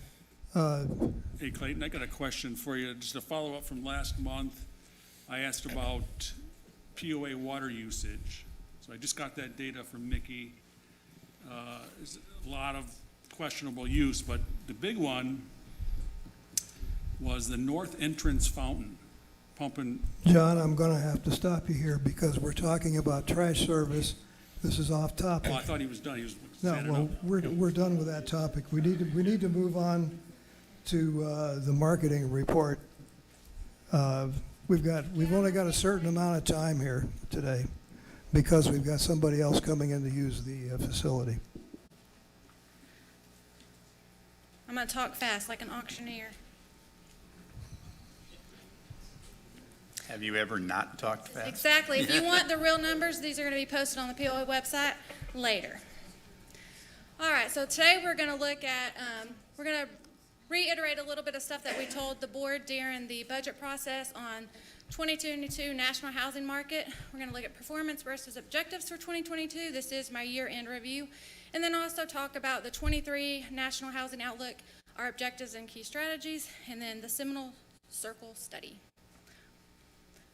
So during the second half of 2020 and 2021, Tellico Village was well positioned to capitalize on an extremely strong national real estate market. Recent performance appears to indicate that the housing market is moderating to significantly dropping, and consumer confidence has most definitely occurred, and we saw that in 2022. In net, the marketing team anticipates that 2022 real estate performance will remain strong and reflect a more normal pre-COVID market. So that's what we said back in the fall. Karen, can you move that around a little bit? All right. Just over a little bit like you had it before to the right. All right. So as an update, this is on the national housing market. Bye, Bob. Inflation, mortgage rates, and the Fed interacted to crush the national housing market. Inflation reached 9.6, which was a 40-year high. Mortgage rates reached 7.08%, which is a 20-year high, and they hiked the interest rate 7 times for 425 basis points. Obviously, that caused a major housing cool-off. As a result, national single-family housing, existing home sales, and housing starts plummeted during 2022 versus prior years. The national existing home sales were down 17%, and national housing starts were down 10.1%. And you can see on this slide, first quarter in 2022, we didn't see a significant drop, but as we got into third and fourth quarter, they got pretty steep. When we look at single-family existing homes, median pricing, the increase in 2022 declined for 11 straight months. On an absolute basis, they declined for the last 6 months continuously. So we saw an 11.5% decline over this period. And then here's a chart showing you from January to December, the change in the national, now this is the national housing market, so keep that in mind. Stated simply, the national housing market was in a deepening recession virtually almost all of 2022, and it escalated towards the end of the year. The severity of these declines could not have been projected at the time that we did our report to the board back in the fall, and in this context, our 2022 performance was exceptional. So now let's look at our performance in 2022 versus our objectives. Our objective was to help with the sale of 500 total MLS home sales. We came in at 504, which was up 1%. 2022 MLS sales performance was exceptional due to the diverse trends of residential sales versus lots, and this most definitely was in the benefit of Tellico Village property owners. MLS sales were up 6% for home. We actually sold 343 homes in the village, which is a record for Tellico Village. We've never sold that many homes in a year on MLS. Conversely, lot sales were down dramatically because the inventory for resales increased. We saw a 47% decline with 161 lot sales. What this really means is that we're getting back to more normal growth, which I think everyone is okay with after the rapid growth that we had for a couple of years. When we look at marketing program sales, as a reminder, these are sales that we can directly relate back to the marketing program. They're very vetted to make sure that they truly come from a marketing lead. And our objective was 335 sales. We came in 1% down at 331. Home sales for the program were at 242, and lot sales were at 89, which was down 50%. Our objective was an average property value of $208 a square foot, and we actually outperformed that by 18% better at $245 a square foot. And if you look at that on the base of an average sized home at about 2,500 square feet, the equity for every property owner was about $93,000, and the realized total equity based on all the homes at 343 sold was $32 million. and the home equity increase over all homes built at that time was $466 million. And then a graph showing you property values from 2017 to 2022. When we look at POA lot sales, our goal was 160. And if you all remember, I had quite the battle at getting it to 160. I think it was projected that they wanted it at 190, and I kind of grudgingly went to 160. And we come in at 149, but we did carry 50 lots on the books into 2023. Those are lots that have legal issues with the title that we're currently actively working to clean up. So lot sales, POA lot sales were down 11 lots or 7% versus the objective. Some other key performance metrics that we keep an eye on is residential building permits were 277, and that was down 26%. Total residential permits at the end of December was 5,374 units in Tellico Village. Current build out, this is through the end of 2022, is 78.5%, and that's based on, like Phil said, about 6,850 platted lots. That leaves about 1,475 remaining that could still be permitted and built on at a later date. So our growth rate is at 4.6%, and that's based on actual ACC completion. So here's the growth rate over the last 5 years, and as we said before, we're going to get to a more normal pre-COVID growth rate between 2018 and 19. POA net marketing revenue, our goal was to bring in at least $1.5 million after costs and expenses. Our actual performance was at $2.2 million. Our total marketing revenue come in at $2.8 million. Marketing costs and expenses were just under $600,000 for a net turn on the marketing investment of $375,000. And this is a breakdown. I know this is kind of an eye chart, but showing you where our revenues come from and then what our expenses are to get our number. Conclusions. In net, 2022 performance was exceptional. We are very pleased with how it turned out, especially in face of a national housing market recession. Existing home sales were up 6%.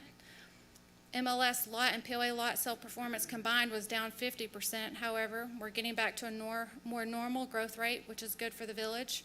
Residential property values rose 18%, coming in at $93,000 per home in equity. And the POA net return on market investment was $2.2 million. Now let's look at 2023 outlook. The Fed recently, just as of February the 1st, increased interest rates by 25 basis points once again. That's the 8th hike, so at 450 total. This is signaling at least 2 additional increases through May of this year. And so we still don't really know what the market's going to do, but economists are forecasting a mild to moderate recession, 60 to 75% likelihood that this is going to start in the second or third quarter. And the key issue is how are we going to, how is the impact of the recession going to impact us in our housing market? This is a quote from Fannie Mae that we expect 2023 to be the slowest year for housing market. December, the HPS study showed 55% think it's a bad time to buy, estimating single-family existing home sales to be down about 22.4% through this year. And when you compound this with last year, that's a 35.5% decline. Fannie Mae's latest housing market projections underscore it to be a tough 2023 real estate environment. And this weakening outlook for the U.S. economy and the national housing market has been considered when we reflect our objectives for 2023.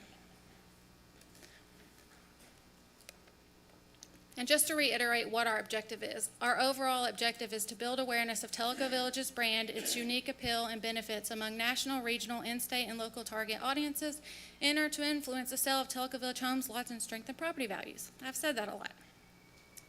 All right, so an introduction to our objectives for this year. They are mostly unchanged based on what we presented to you all in the budget season. However, we have increased 3 of them. For MLS existing home sales, it was 300. We moved that to 310 based on our stronger than anticipated performance in Q4. Existing home program sales were raised from 200 to 204, also reflecting of how we ended last year. And 2023 lot sale estimates, we raised it from 50 to 65. That's based on the amount of lots that we carried over at the end of the year.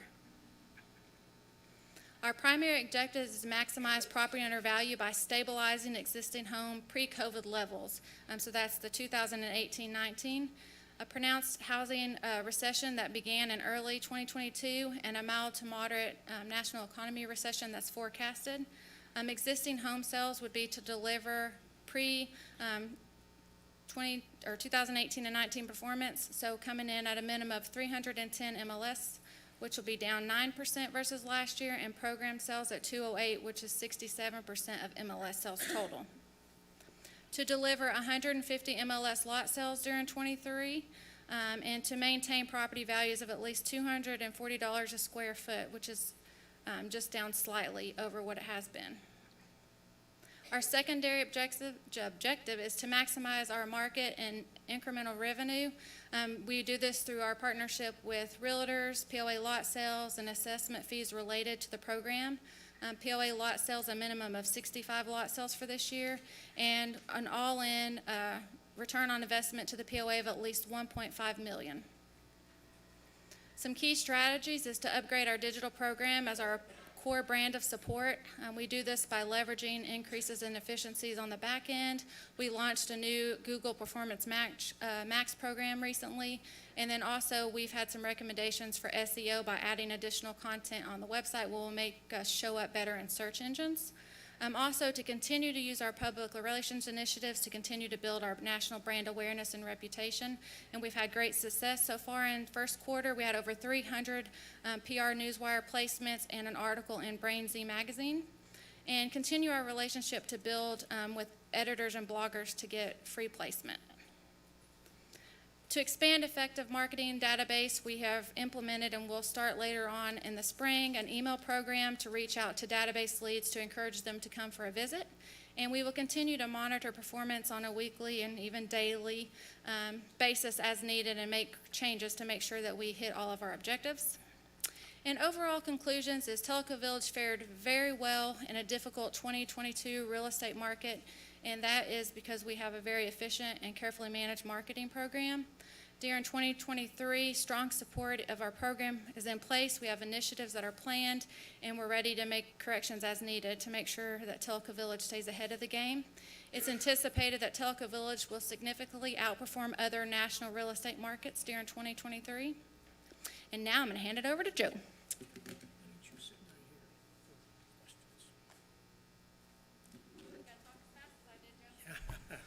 Joe, you've got about 5 minutes. Yeah. We have a very tight time frame. Good today. afternoon. I'm Joe Bogardus. I'm also a member of the Tellico Village marketing team. As you just heard from Beth, the Tellico Village brand had a great year in 2022. We shared with you some very impressive and important numbers, and we use these numbers throughout the year to assess the efficiency and effectiveness of the program. When Fred and I first went to the board 10 years ago and proposed a marketing program, we never expected it to perform to the level it has. But there's really more to the story. The marketing team is often asked, why do people leave Tellico Village? Why do they sell their homes? This past fall, the team tried to answer these questions. We tried to quantify why people leave Tellico Village. To understand this, we looked at a section of the Coyote neighborhood, the Seminole section. There are 6 streets, all with the name Seminole in it: Lame, Circle, View, Place, Shores, and Trace. Presently, there are 74 homes on these streets. There is a spec home that will be our 75th home once it is sold. And over the past 10 years, 15 homes have been newly built, and 59 homes have existed longer than 10 years. This is my neighborhood. This past January, it marked the 14th year that my wife and I have lived on the streets of Seminole. And like many Tellico Village neighborhoods, it's a very tight-knit community. To those of us that live there, we think it's the best neighborhood in Tellico Village. During the past 10 years, the 59 existing homes have been involved in 31 property transactions. So why have former Seminole residents left the neighborhood? Well, we've had at least 3 people move from the Seminoles into other homes here in Tellico Village, and 2 of those were to Lakeside homes. 25 to 30% of the village still works either part-time or full-time. And we've had people that had work opportunities cause them to transfer out of Tellico Village. We actually had one household who thought that Tellico Village was not a fit for them. They moved to Colorado, and 3 years later, they returned to the village. We also had a marriage. Forced the consolidation of 2 village households, and they moved to a lakeside property. These reasons cover 10 of the 31 transactions that I've just talked about. The remaining 2/3, or 21 transactions, were really more emotional, more difficult for those departing the streets of Seminole and those of us left behind.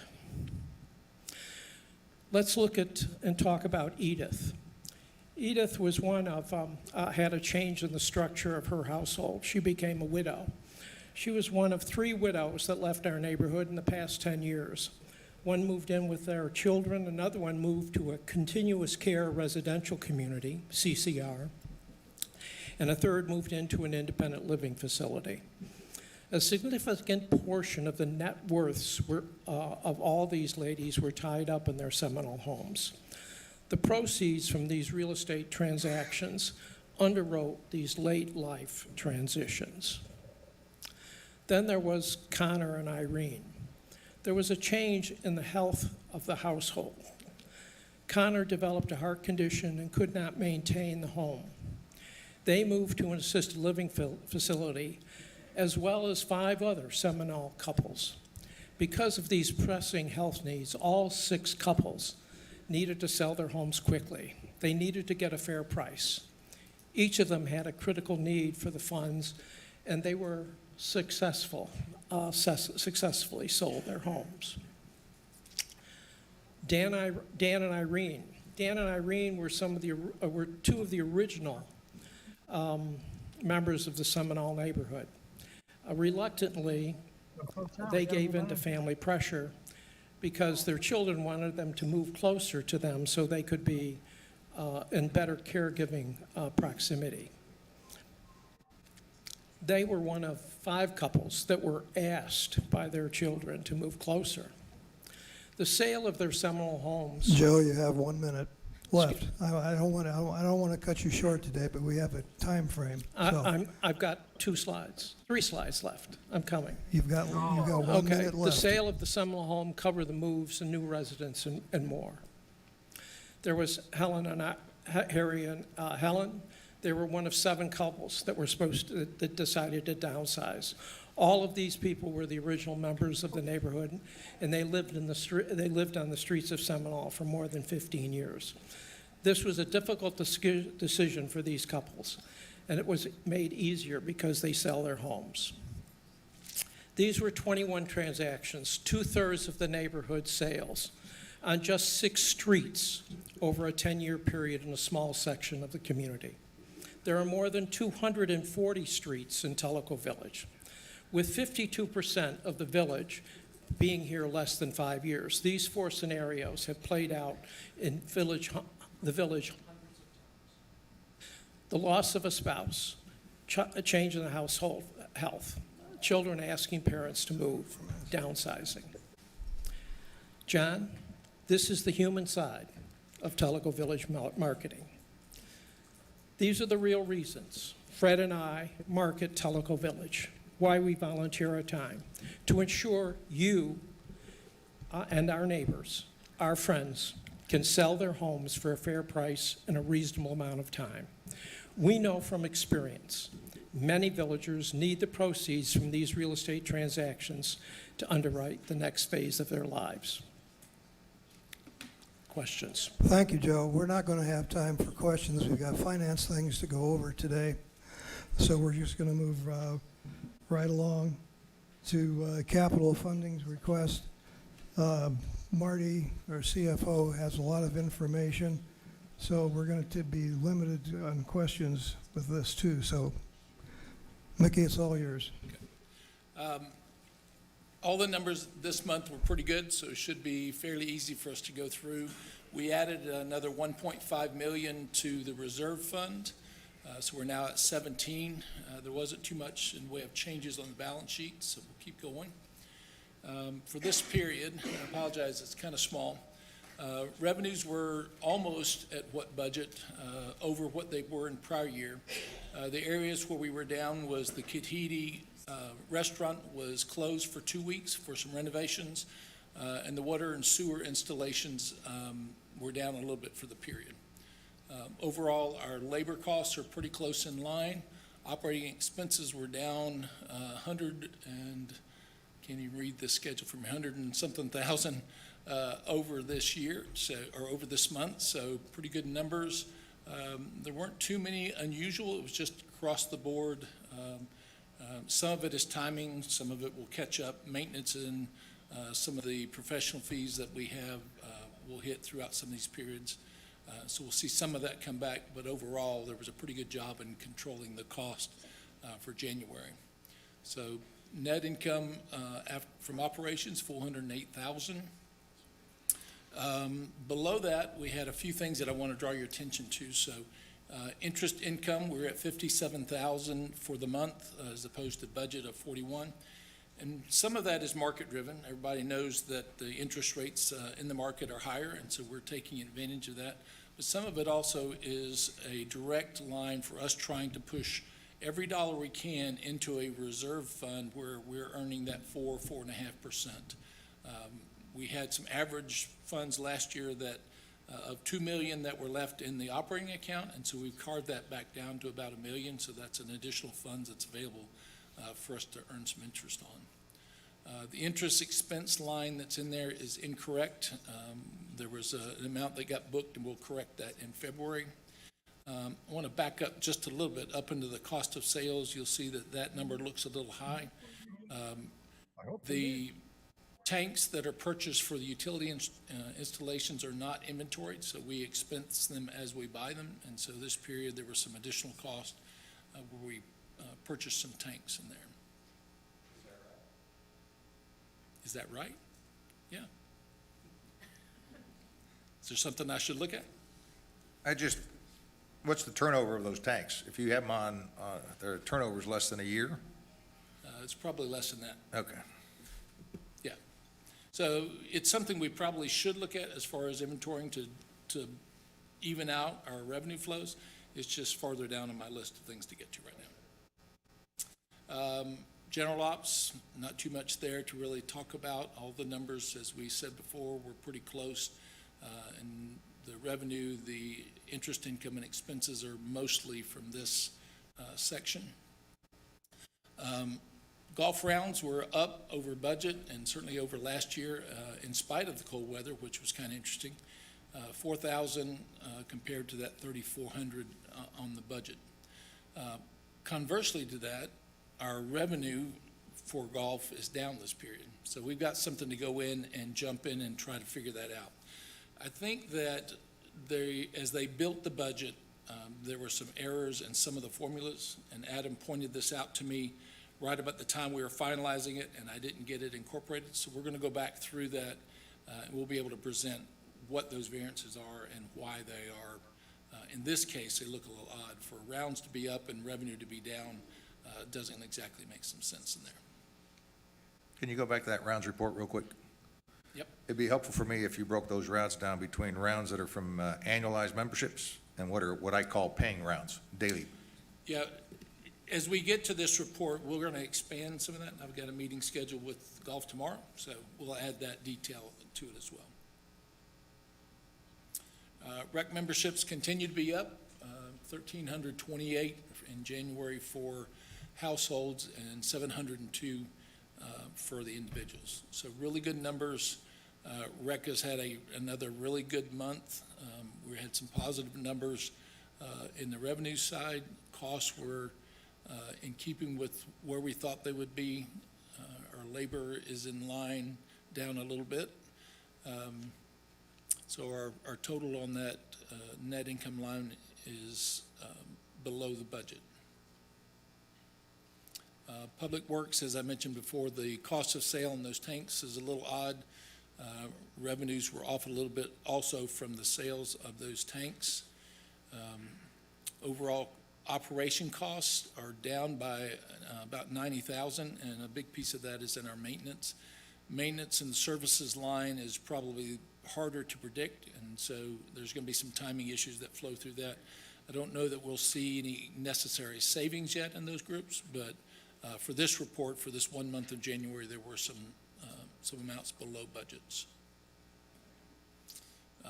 Food service, as I mentioned before, the Kahiti services were down for those renovations, and in spite of being down for 2 whole weeks, they almost made it to budget.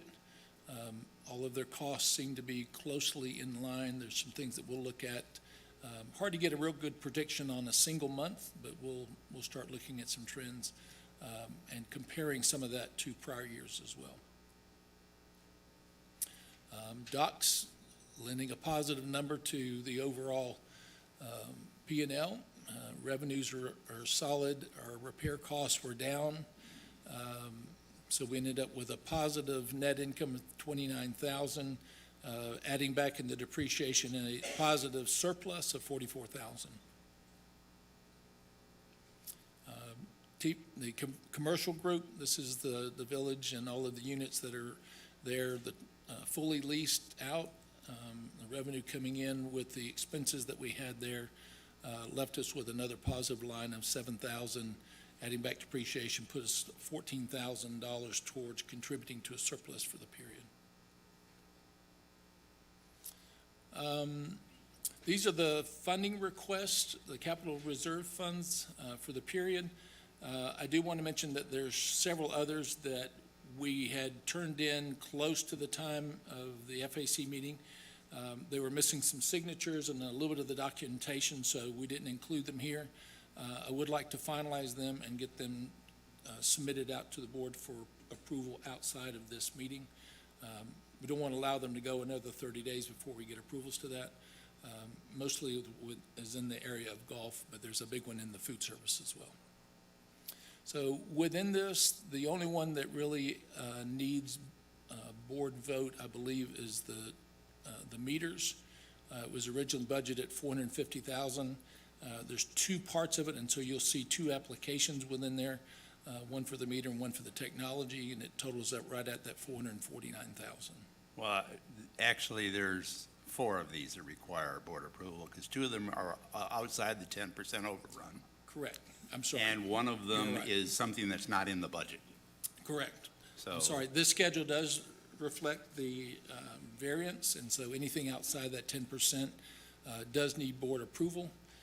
And that last item is a utility bed. The truck was bought in the latter part of 2022.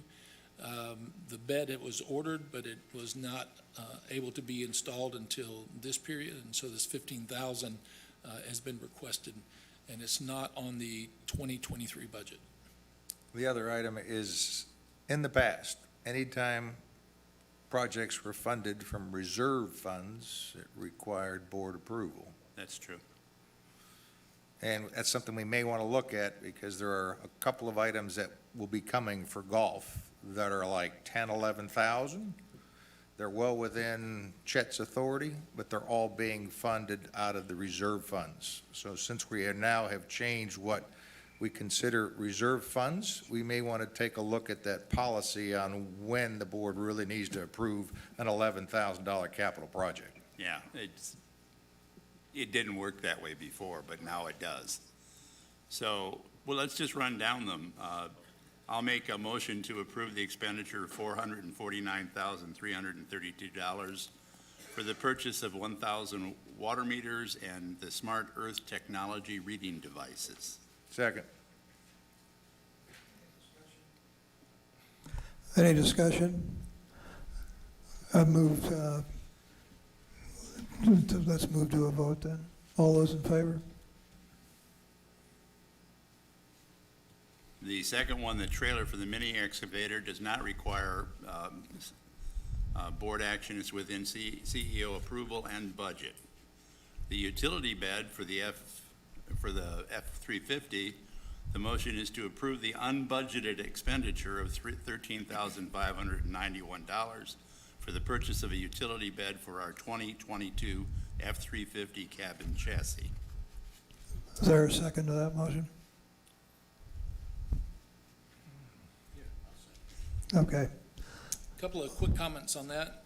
That bed is transferable, so even when the vehicle is out of commission and we're ready to move it and replace it, that bed will stay with the vehicle and they can transfer it. The other piece that we wanted to mention is that there's a $42,000 piece of equipment that was on the budget that they are no longer going to purchase. So we really hadn't made allowance for that in the calculations, but they did include it as part of the explanation that while this is outside of that approval and we're adding to it, there is going to be some savings in the overall capital spending of about $42,000. I asked that question in the FAC, what changed since December? And the answer was, we didn't have it right. We don't need the piece of equipment. Correct. All those in favor? Opposed?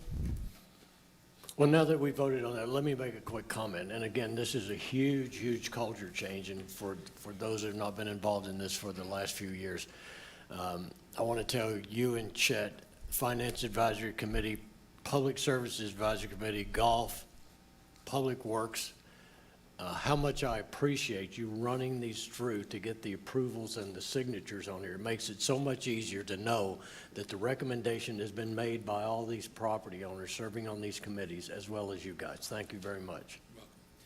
We'll enhance that a little bit with a cover sheet now that'll be just for the signatures. Right. So on top of the form and all the questionnaires that'll go with that, there'll be a routing form that shows which of the advisory groups need to sign off before it gets started. Well, as an example, this one that I'm looking at here with the mini excavator thing, it's got 4 approvals on here, which translates to at least 28 property owners have reviewed this prior to you guys saying, so it's gone through a number of committees here. So the next one is the jet ski slip replacements. The motion is to approve the budget overrun greater than 10% for the purchase of 6 jet ski replacements. Second to the motion? Second. All those in favor? Well, you got a comment here. These, to update everybody, these are the 5 that were left over, the old ones that are shorter and a harder time for property owners to get on and off, and then 1 replacement in Kahiti. This takes care of 100% of all jet ski floats have been updated over the last 3 to 4 years. This is the last 6. Thank you, Pat. Some of the increase that's over budget was that from the time this was completed to now, the price has increased. The other piece is that the sales tax was not included in the original budget, and we'll make sure that going forward as we go through this process that it'll include all of the cost involved, not just the actual item purchased. All those in favor? None opposed? The next one is a utility vehicle. The motion is to approve the budget overrun of greater than 10% for the purchase of a utility vehicle for Parks and Recreation. Second? Pat? All those in favor? Unanimous? I think you also need a motion to approve the 20,000 coming out of the reserve fund, which we haven't approved. Go for it. Make a motion to approve the payment of the, was it the trailer for $20,000 coming out of the reserve funds? I'll second. All those in favor? Unanimous? So Mickey, I need you to write up something for next month that handles this issue. It's budgeted. It's less than 50, which is Chet's approval, but it's being paid for under the reserves because all replacements now, if they're greater than $5,000, come out of the reserve fund. Yep. Which was not what we've had in the past. And from an administrative purpose, I personally don't think if it's less than 50 budgeted, I don't care if it comes out of the reserves or it comes out of operating, you don't need to tie up the POA's hands waiting for us to say, yeah, it comes out of reserve funds. Great, thank you. Last month, we brought up this idea of putting together an investment policy, and you had asked us to go back to the FAC and to provide with a recommendation. So the FAC met with Morgan Stanley. We put together some ideas about where we should go, at what points would we branch into some additional investments and the categories of those investments. Morgan Stanley was very prescribed in that they didn't want anything that would allow us to go outside of boundaries, which would keep us in compliance with our own internal policy. So our goal with the FAC was to provide to you a framework that isn't necessarily the text of what we want to write up, but really get your approval for how we would go about analyzing and pursuing investments within the group. So we broke it down into three major categories, those that would be short-term, FDIC or SIPC insured, so very safe money market CDs, government securities. And beyond that, we would look at something that's in a more 3 to 7 year term, short-term commercial paper. Commercial paper actually is probably more into the 2-year term, and so we'll clean that up a little bit, some of the muni bonds that we'd have out there.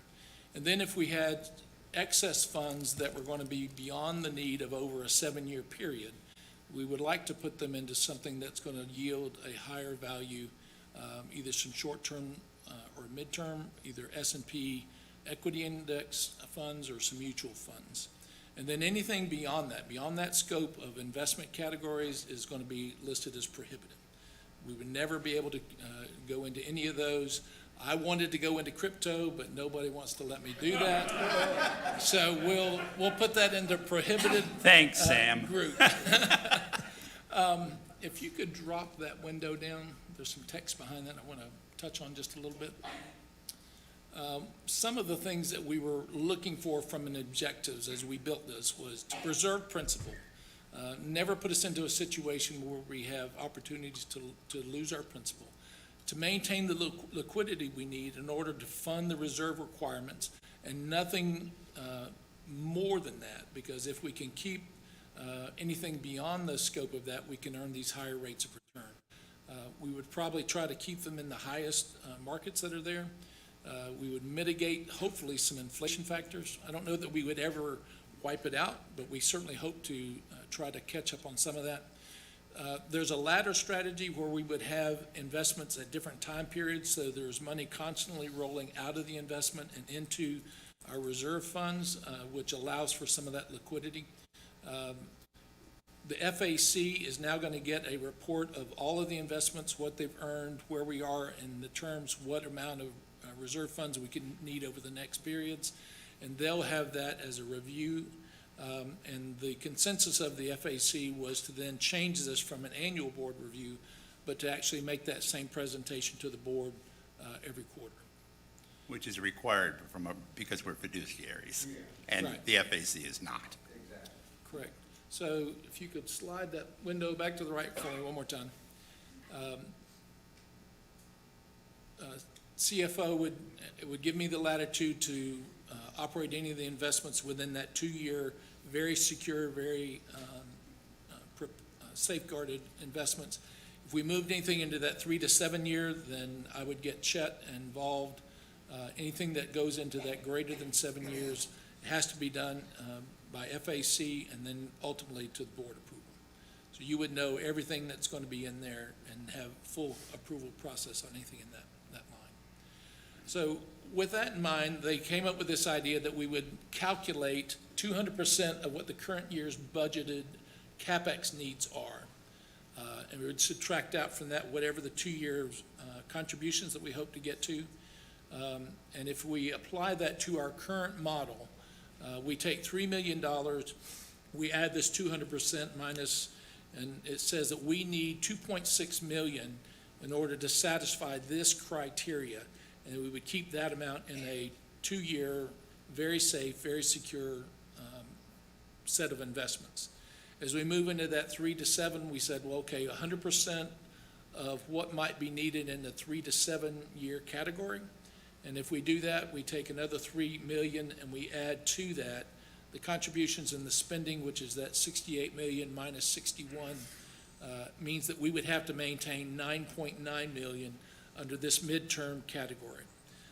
Of the monies that we have in the current funds, if you took out the short-term and the midterm, that means that we would have 3.5 million that is longer-term spending that we believe we could push into this 7-year equity index or mutual funds to give us some additional higher rate of returns. So what we're asking today is that you consider this as the proper way to look at how we would like to go about our investing. And then we would take this back to Morgan Stanley and to the FAC, and then we would put our heads together and come up with a text that would mirror this and document everything, what can be involved in the investments, all the classifications that Morgan Stanley can tell us about grade A, AAA, A, B, or C investment categories, to put some documentation to that, and then allow the sign off and get it incorporated into the board. So I'll make a motion to accept the framework for investment of reserves and to authorize development of a formal policy. Second. All those in favor? No discussion. No discussion? I'd say. He's Quick gonna draw read it. McGraw. Very quick here. What, do you got a date? No, we have to get out of this room All right. by around 4 o'clock because it's booked after that. So that's why this is just procedure. All right, thank you for that. We'll build that framework and have it back to you next month. Last question we had was, at last month's meeting, there was a question about all of the funds that we now have are in a single cash fund, which allows us the flexibility to work on some of these investments and better management. But there was question about whether or not that allows us to see whether or not we have money set aside for repair and maintenance and amenities and water and sewer. And we, as part of the FAC, went back to this and said, okay, if you did that, this might be a tool that we could use to calculate that. So you see the two amounts that were contributed into the fund. There's no framework that says how much of that was to go into each of those. And so I just allocated based upon what the percentages were at the beginning of the year. I don't know if that's right, but I had to have a starting point. And in addition to that, the investments that were generated, we did that same type of allocation.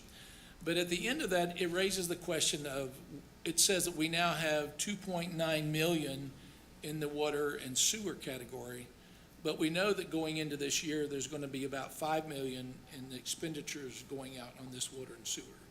So if we follow this calculation model, and I don't know if it's right, it would mean that we would have to take money from the repair and maintenance or the amenity and put it into the water and sewer in order to do that. And so the recommendation of the FAC, and this is what I was pushing for previously, is that we not track by these subcategories within the fund.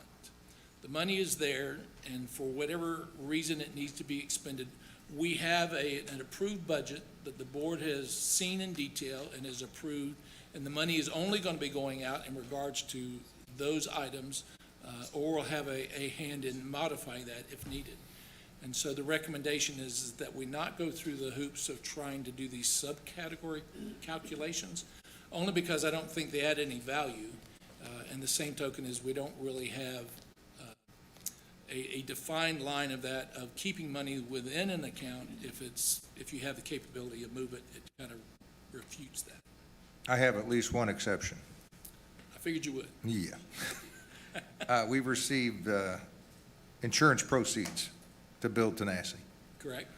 In my opinion, that ought to be segregated as a special case and a separate balance kept for that item, because it's cash specifically for tenacity. Number one, and I agree, it's a waste of time doing this mental gymnastics and running a calculator to see where these numbers pop out, because it's irrelevant.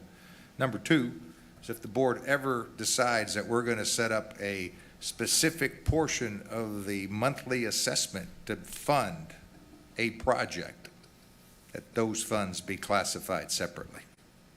So as an example, we say, okay, we want to fund something larger in the Tenassi. We want a Tenassi project, and we're going to allocate so much out of the monthly assessment to feed that specific project. But at a minimum, I think you got to keep separated the proceeds you receive from the insurance to keep that separate. Sure, and we could add that as a column with that and allocate a portion of the earnings to that. And if the board chose to allocate a certain amount from future assessments to a specific project, we could document that as well.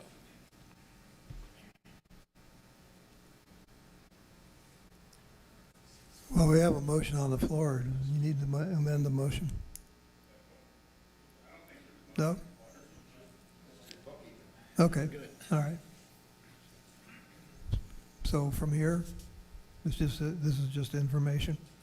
Pretty much. Okay. Yeah. As long as everybody's happy with that, it's okay. Thank you very much. Next victim. Kevin?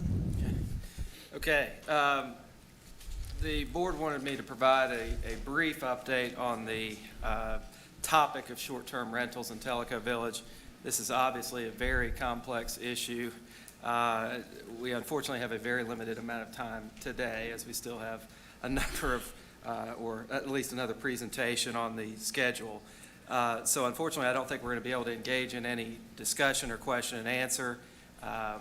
My role today is to provide an extremely brief update. We'll certainly be discussing this at future board meetings in the near future. You know, this is something the board has been discussing over the past few months, and wanted to let you know that the board is currently evaluating its options as to how to proceed.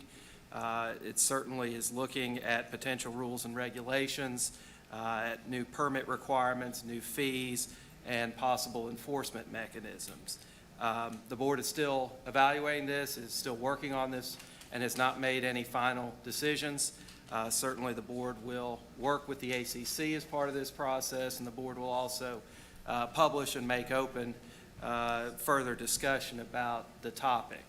From a very broad perspective, there's really two components of it. Is one, refining the operational rules relative to short-term rentals, and secondarily, and more importantly, is putting in place an enforcement mechanism relative to short-term rentals. As discussed earlier, we now have developer rights, so we have a bit more latitude in establishing a clearer and more effective enforcement mechanism. The process to do that would be through an amendment to the protective covenants, which govern land use in Tellico Village, and we now have a unilateral right to amend those given the developer rights. So, you know, I don't think we have too much to report definitively. I think we'll have a more substantive discussion in the near future, but did want to let everyone know the board is looking into this. It's a very complex process, and we fully intend to address it in the coming months. Would you tell the property owners how many complaints we've had so they know it's not thousands of complaints? Sure. Yep. Over the past few years, we've received a relatively small handful of complaints that appear to be isolated to 3 particular properties. So in looking at the overall context of this, you know, we've got 5,200 homes and 3 particular properties we're receiving complaints about, so we need to be mindful of the magnitude of the issue. Thank you, Kevin. Rich, we've got about 25 minutes left. Is that enough for your presentation today? Yes, sir. Okay.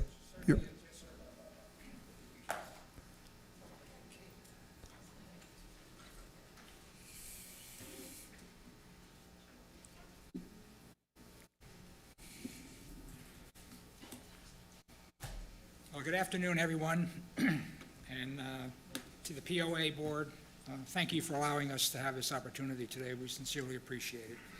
My name is Rich Podolak, and I am a proud member of the Bocce of Tellico Committee. We are here this afternoon to present an overview of a detailed business plan that we have developed in hopes of bringing the sport of bocce to our community. At this point, I hope that each of you have probably received a copy of this document.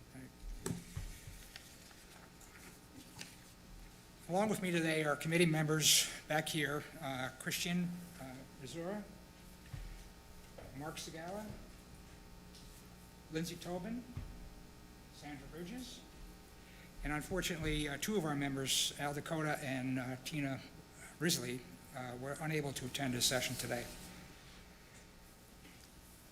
This is from there, I guess, right? Oh, okay, I got it. Oh.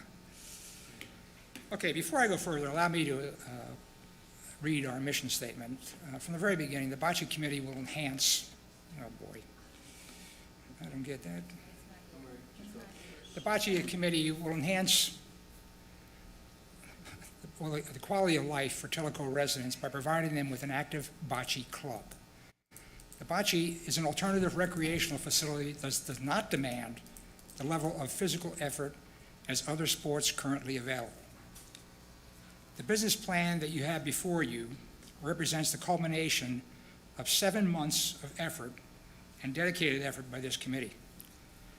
The plan provides considerable details explaining our market research and analysis efforts, our data collection methodologies, other community comparatives that we've done, project and construction plans, a creative financial funding strategy, and more. The summation of all of these, we believe, warrants the building of a first-class bocce complex here within our community. With proper management and administration, bocce will have long-term viability and sustainability, much like golf, pickleball, and our community's other first-class amenities. I'm asking for questions to be held until I finish. Thank you. Included in our business plan is a management organization chart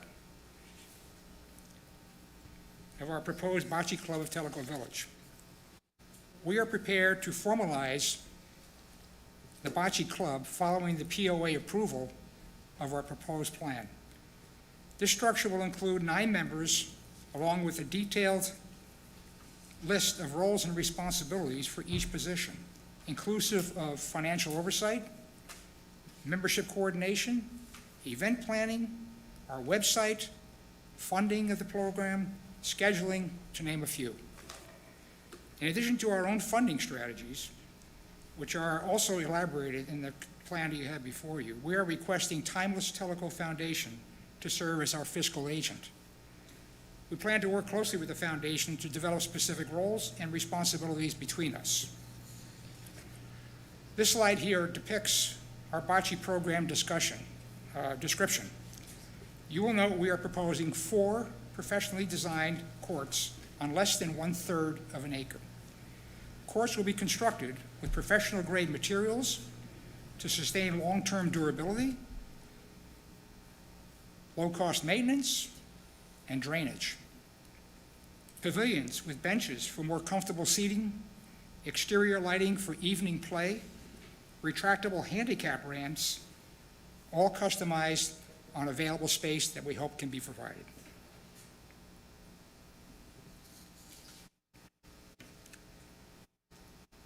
From the very beginning, our committee's focus, hold on, I missed this slide here someplace.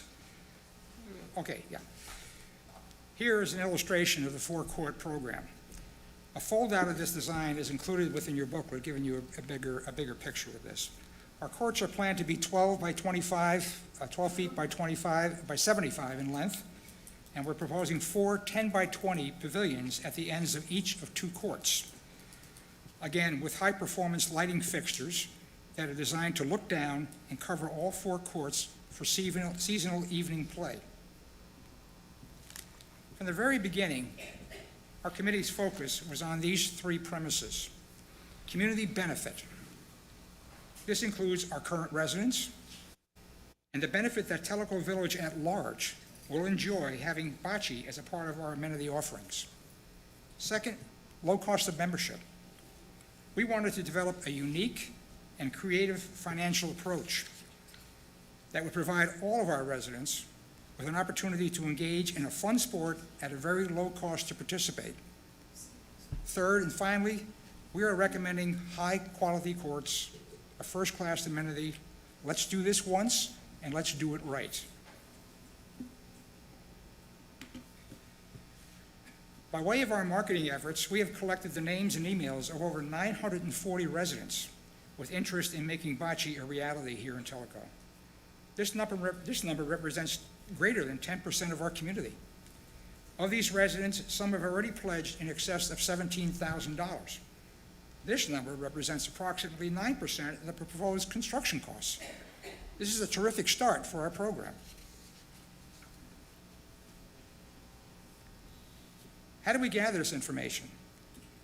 Over the past several months, our committee members set up a table with posters and personally spoke with residents attending HOA socials, new villagers, the farmers market, clubs, golf outings, neighborhood gatherings. We can honestly tell you that there was great enthusiasm and excitement from all the residents we spoke to about the proposed program.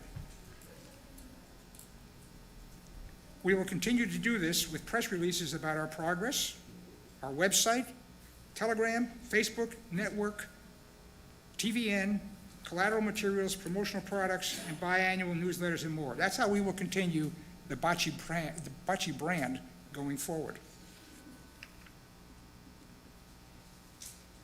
Bocce members will enjoy league play, private play, social gatherings, special events, and neighborhood challenges. Access by members to bocce equipment will be via a combination lock to be installed on the storage containers at the club, at the complex. One special event that we have discussed is possibly hosting, with of course POA approval, a Disabled American Veterans Bocce Tournament here at Tellico Village. How nice would that be for our community? We also envision neighborhood league challenges, such as Tanasi versus Malacca, Tomatli versus Tokwa, Kahiti versus Chota, and more.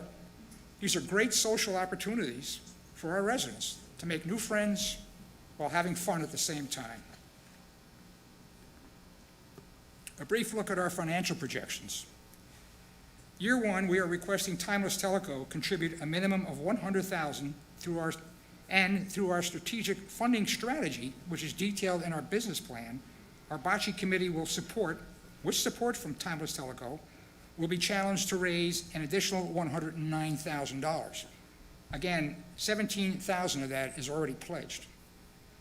The projected cost for our first year is $190,000, which includes $177,000 for construction and administrative and operational costs at $13,000. Again, a detailed cost breakdown of all these costs are included within the detailed plan. Year two, we project revenue to be at $22,000 and expenses at $9,900. Again, the details are included in the plan. But while on this slide, I should point out that after each year of operation, we anticipate a small positive dollar fund balance if we do our job correctly.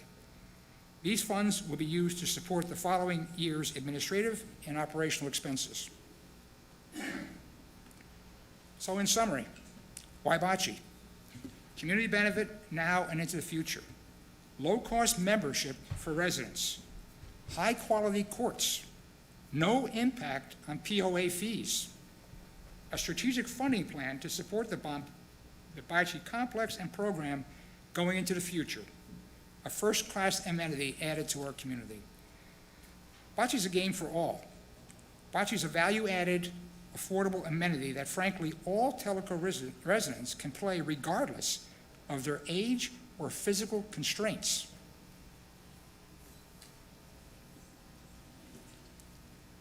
Here's what we are requesting from the POA board. A property grant for the complex to be built with convenient location, parking, restrooms, and if possible, be adjacent to a restaurant-like facility. We also think that there's revenue potential for such a location, providing foods and beverages to the players who are enjoying the games. Additionally, we are asking for Timeless Tellico Foundation, whose mission is to enhance the recreation experience for all residents of the greater Tellico Village community, to support this amenity with a minimum contribution of $100,000. Here's what we are not asking for. We're not asking for financial support from the POA. We're not asking for ongoing management or control to be had by others. Here's our vision for Tellico Village. Isn't it beautiful?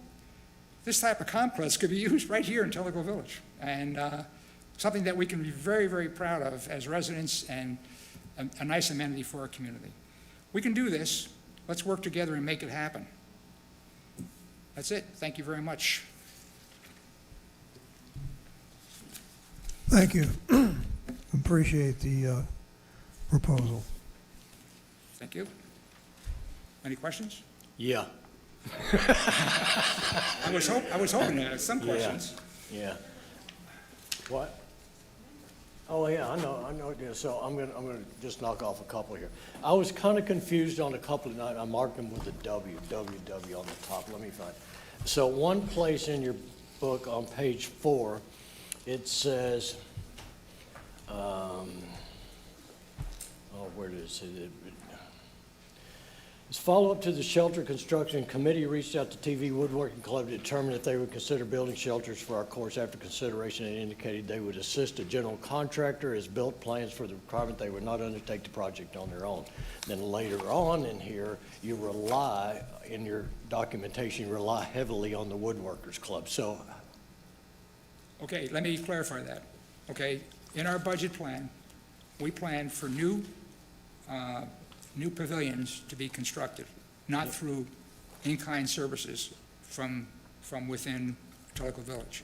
However, should there be an opportunity for us to reduce some of those costs by using in-kind services, such as the woodworking group or such as the people that have the excavating equipment to help us, there's a probability and possibility we could reduce some of our costs for operation. But we're not depending upon anything within the community at this time. Our budget plan does not have that. so the first part of this was, I should pay closer attention to the last part, because it says in the last part that you're going to reach out to various clubs and organizations to reduce the cost. As part of our strategic funding plan. Yeah, okay, got it. And then, let's see, what was the other, not another big question here. Let me find it. Well, it basically came down to, and it's in here, and I know we're pressed for time, and John is going to get me, and you haven't messed with these things yet, so I'll go off the top of my head. My understanding is that from reading this, that you do not want the POA to incorporate this into the recreation department. That's correct. I'm getting the nods back there. But you want a property grant, utilities, access to restrooms, water, restaurants, parking, and in other words, you want to be an island of an amenity inside of Tellico Village where you have use of the property. The POA, all property owners do not. You say what you want. The POA, all property owners, have no control. That's exactly what you're saying. Well, if you read it that way. Then tell me otherwise, please. Well, but you're saying you're assuming all management responsibility. I got to tell you, I will never vote for an amenity that is not controlled by the POA. Not going to happen. Well, I didn't put it that way. I just want you to, Yeah, no. I just want you to explain to me. I want you to explain why you're going to ask these 7 members, property owners that represent all property owners, to allow a group to have an island within Tellico Village that is not associated with Tellico Village POA at all. Understand, oops. I understand how you're asking the question. So let me rephrase. Please state your name. Mark Segala. Let me rephrase so we can kind of get to the core of this. People won't pay $60 a month to play bocce. So the goal is to find a way that we can all work together and provide this at the low rate, because people won't join the wellness center to play bocce. Then, in other words... Well, we require tennis players and Wait a second. pickleball players all to join the rec center. I was talking, you jumped in there. And by the way, I would love to see a bocce ball court. I understand. You get a timeless Tellico business plan going, I'll get in line to give you money. But there's questions as a board member representing all property owners, I have to be very cognizant of. And so you're saying, this is ours and nobody else can do this. No, we expect this to be a POA amenity. No, it can't be because you're wanting a grant from us for the land. It can't be. Well, then again, we're looking whatever way you want to formulate this. Our goal has always been to bring bocce to Tellico Village. Absolutely. We're Bring it more on. than happy to work with Bring it you on. on formulating that plan. Yeah, but it's got to be done the correct way for all Okay. property owners. We're beginners here. Yeah, I've okay. been here for 9 months. Yeah. Okay? So we're not trying to be adversarial, not at all. We just got together because this is an amenity that quite honestly should exist here. Should have existed here a long time ago. And this is outstanding. Thank And you it's very a- much. It's a great format, and we can even fine tune with the architectural committee, because instead of white gazebos, maybe we want them to match with the forest. Okay, so we're at this point because we've worked really hard because nobody else wanted to do this job. Yeah. So we brought it here. We've got a starting point. We're not looking to either this is the way it is or else, because that's not. We're all property owners ourselves. Okay, we want to make this special. We want to make it better. When I came here because I was actually shocked that we didn't have bocce, because any other community this size has bocce. But that's okay, because the great thing about being here is we can bring it here. Yeah. Well, and I'm fine with bocce. My questions are, the POA builds amenities. Okay? So the POA would be involved in the construction process. The POA would be asked to supply the land, therefore, we will manage the amenity. That's the way it would work. Okay, we don't have any problem with that. Hang on.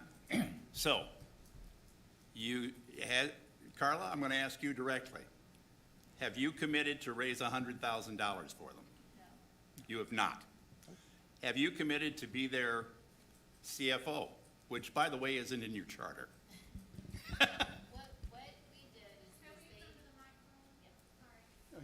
I'm not trying to put you on the spot, Carla. Yeah, you are, but that's okay. It's okay. The whole time he was talking, I thought, uh-oh. Just because it is a little bit put us on the spot. Because, yes, they came to us and they made the same presentation, and we let them know that the very first step was they needed to come to the POA, find out if there was a space available for it, if it was something the POA would want to do, if it was something you guys would approve. We definitely explained to them that it would be a POA amenity, and that the way that Timeless Tellico works is we, are a nonprofit that accepts their funds that they raise, and then we would basically give a grant in the form of a check to you guys, and you would build a facility. So that's the way we explained it to them. We don't have $100,000, let's just be honest, so we can't commit that to anybody. But what we did say was, if they went through the process in the correct way, that we support bocce in the village, and we would do whatever we can to serve in that role, to allow them to raise money through Timeless Tellico and be a support in that way. So what I would assume you would do is kind of what you did with the pickle complex. Yep, same Is exact thing. basically, you would serve as the fundraising arm. Yep, You know, and that's exactly right. and when And I hope to goodness we come up with the $100,000, but it's not something that we can just Yeah, I grant understand. them from our general fund, because Okay. it's not there. I understand that. Thank you. Yep, you're welcome. If you'll allow me one more point, please. I think that what we're proposing is not to keep POA out of it. We need your help. We're also, a point that should be made is that this is for all of our residents in this community. There are many, many residents who came to us and say, this is a great idea because I can't play golf. I can't play pickleball, but I can play bocce.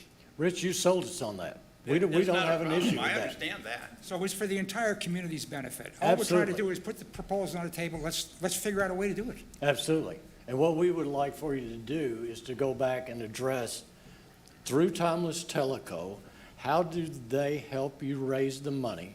How does that funding go to construct it because that's what we do. We did the pickleplex, and that's why they wanted Clayton to stand up and get a round of applause. That'll get PSAC involved with electrical, drainage, water, the whole thing, because it's a POA amenity at that point, because it's on POA property. But you're fabulous. Excuse me, Marty, Your did you want to fabulous say something? You're fabulous. Marty wants to say something. Yeah, I guess I just want to concur with what Pat and everybody else seem to be saying, is that I think this is a great idea. I think what we need to do is we need to take this, we need to get it with Chet and his team and work with this team and say, okay, how can we make this happen? And what are the things that we've got to do, and lay out a plan in terms of this is what's going to have to be the way we do it to make this happen. And, we're not going to solve it today, but I think we all agree it's a good idea. Let's just figure out how to make it work. That's exactly the point. I mean, like I say, we needed to put something on the table just to get this process started. Okay, we're certainly not usurping your authority. We just thought, gee, we'd take it off your table so you don't have to deal with the scheduling and all the functionaries of a club. Well, the club can still schedule just like pickleball does. Right.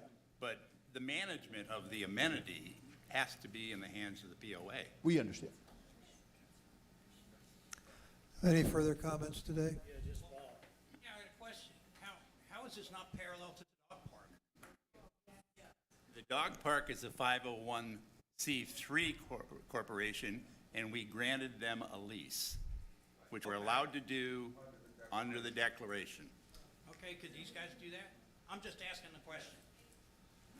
Yeah, it's a possibility. It's a possibility. But you also got to remember, we granted them the lease because a board many, many, many years ago put them on a piece of property and nobody knew, and then suddenly we're exposed to it because they got kicked off the piece of property because it got sold. Exactly. Sure, I get that.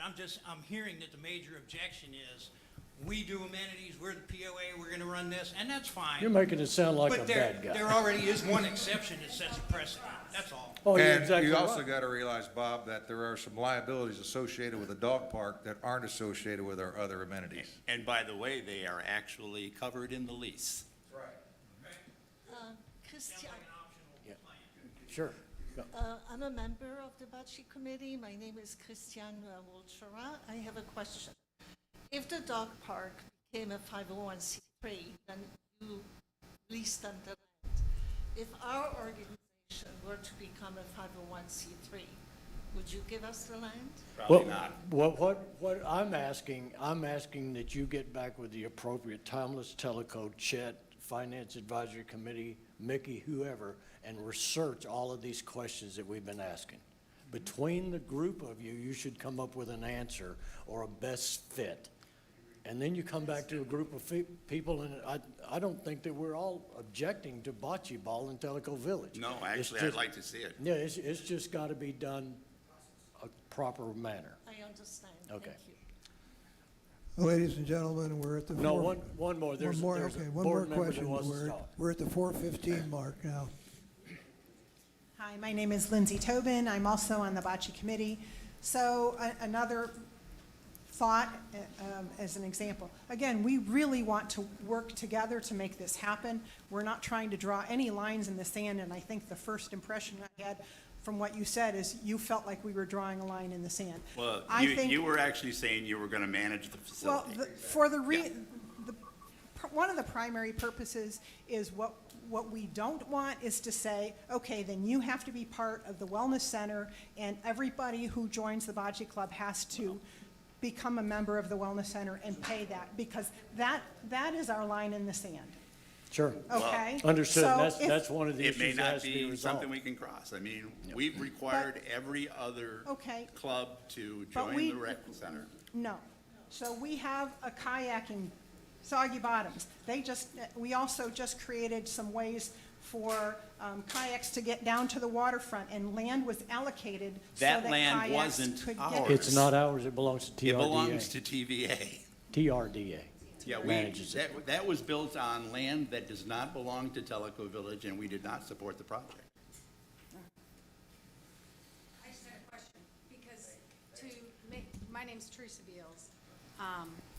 And So the whole part of bocce ball being part of Tellico, for people who cannot work on an exercise machine, cannot play pickleball, we still have to pay $500 to be a member just to play bocce ball. But we can't use any of those other amenities because physically we're unable to. You can buy day passes. Yeah, yeah. So I don't think. Buy a whole block of day passes. Use them when you want to play bocce. The other element of this is, I know we talked about locations, but we referenced in the thing, if we could put it near a restaurant or something, now you're generating revenue that way. Oh, Because got it, again, yeah. I just guarantee you, if you really want bocce here, $50 a month isn't gonna make it happen. Got it. You'll build these beautiful courts Yeah. that nobody will use. Yeah, you can't put 8 Tellico villagers in a group away from place that you could serve alcohol or hors d'oeuvres. You can't. I don't know, they manage in the pickleball It club. it is a sport, that's what you're pressing. But Unfortunately, it is a social fabric issue as well. Precisely. Right. In fact, probably more than most. Yeah, figure out how to make it happen. Okay, Ladies thank and you very gentlemen, much. Yeah. we are out of time. We don't Thank have you. time Thank for you, others. Motion to adjourn. Well, hold it, we need to ask if there's any others Yeah, from there is the another. audience. There is another. Excuse me, don't run off yet. Hey, excuse me. Hello? Hello? Trying to talk. Please excuse me, we have not dismissed yet. You ready? Okay. Oh, God, help me. My buddy Bob, where did he go? There he is. He posted on Nextdoor this week a very good article about pedestrians and automobiles, and he posted state law and the whole thing. Thank you, Bob. The other side is that I've been talking about pedestrians and walking and early in the morning and fog and rain, et cetera, et cetera. What I've come to realize, correct me if I'm wrong, go home, get on Nextdoor, Facebook, blast me to your heart's content, that's okay. But what I'm coming to is I see one group of people that are pedestrians that are saying, it's my road, I don't have a sidewalk, I'm not getting out of the way. I see another group of people driving down the road and they're saying, you're in my way and you've got no right to be in your way. So what I see here, hold this for me for a second. Somebody start counting 1, 2, 3. I'm getting ready to go walking in the morning. How long did it take? 10 seconds, 15, 20 tops. Now, here's the issue. The guy in the car, the lady in the car is right. You should not be blocking the road. The person walking is right. They should not be blocking the car. Now you got two people that are blocking each other and they're getting hard-headed about it, and somebody is going to say, I wish to God I'd never hit that pedestrian. I'm right, but I hit him. And the pedestrian is saying, I sure wish I'd have got out of the road or worn my vest because I'm hurting. You follow? Let's kind of get along here. It's very simple. If you're a walker, take 10 seconds, hang it up by your leash, and walk out with the dog so I can see you twice as far. If you're a driver in a car and you see them, please slow down, pull over. Don't pull up to Joe and go, because he's going to jump in a ditch and hurt himself. That's all I got. Safety tip of the month. Thank you. Second?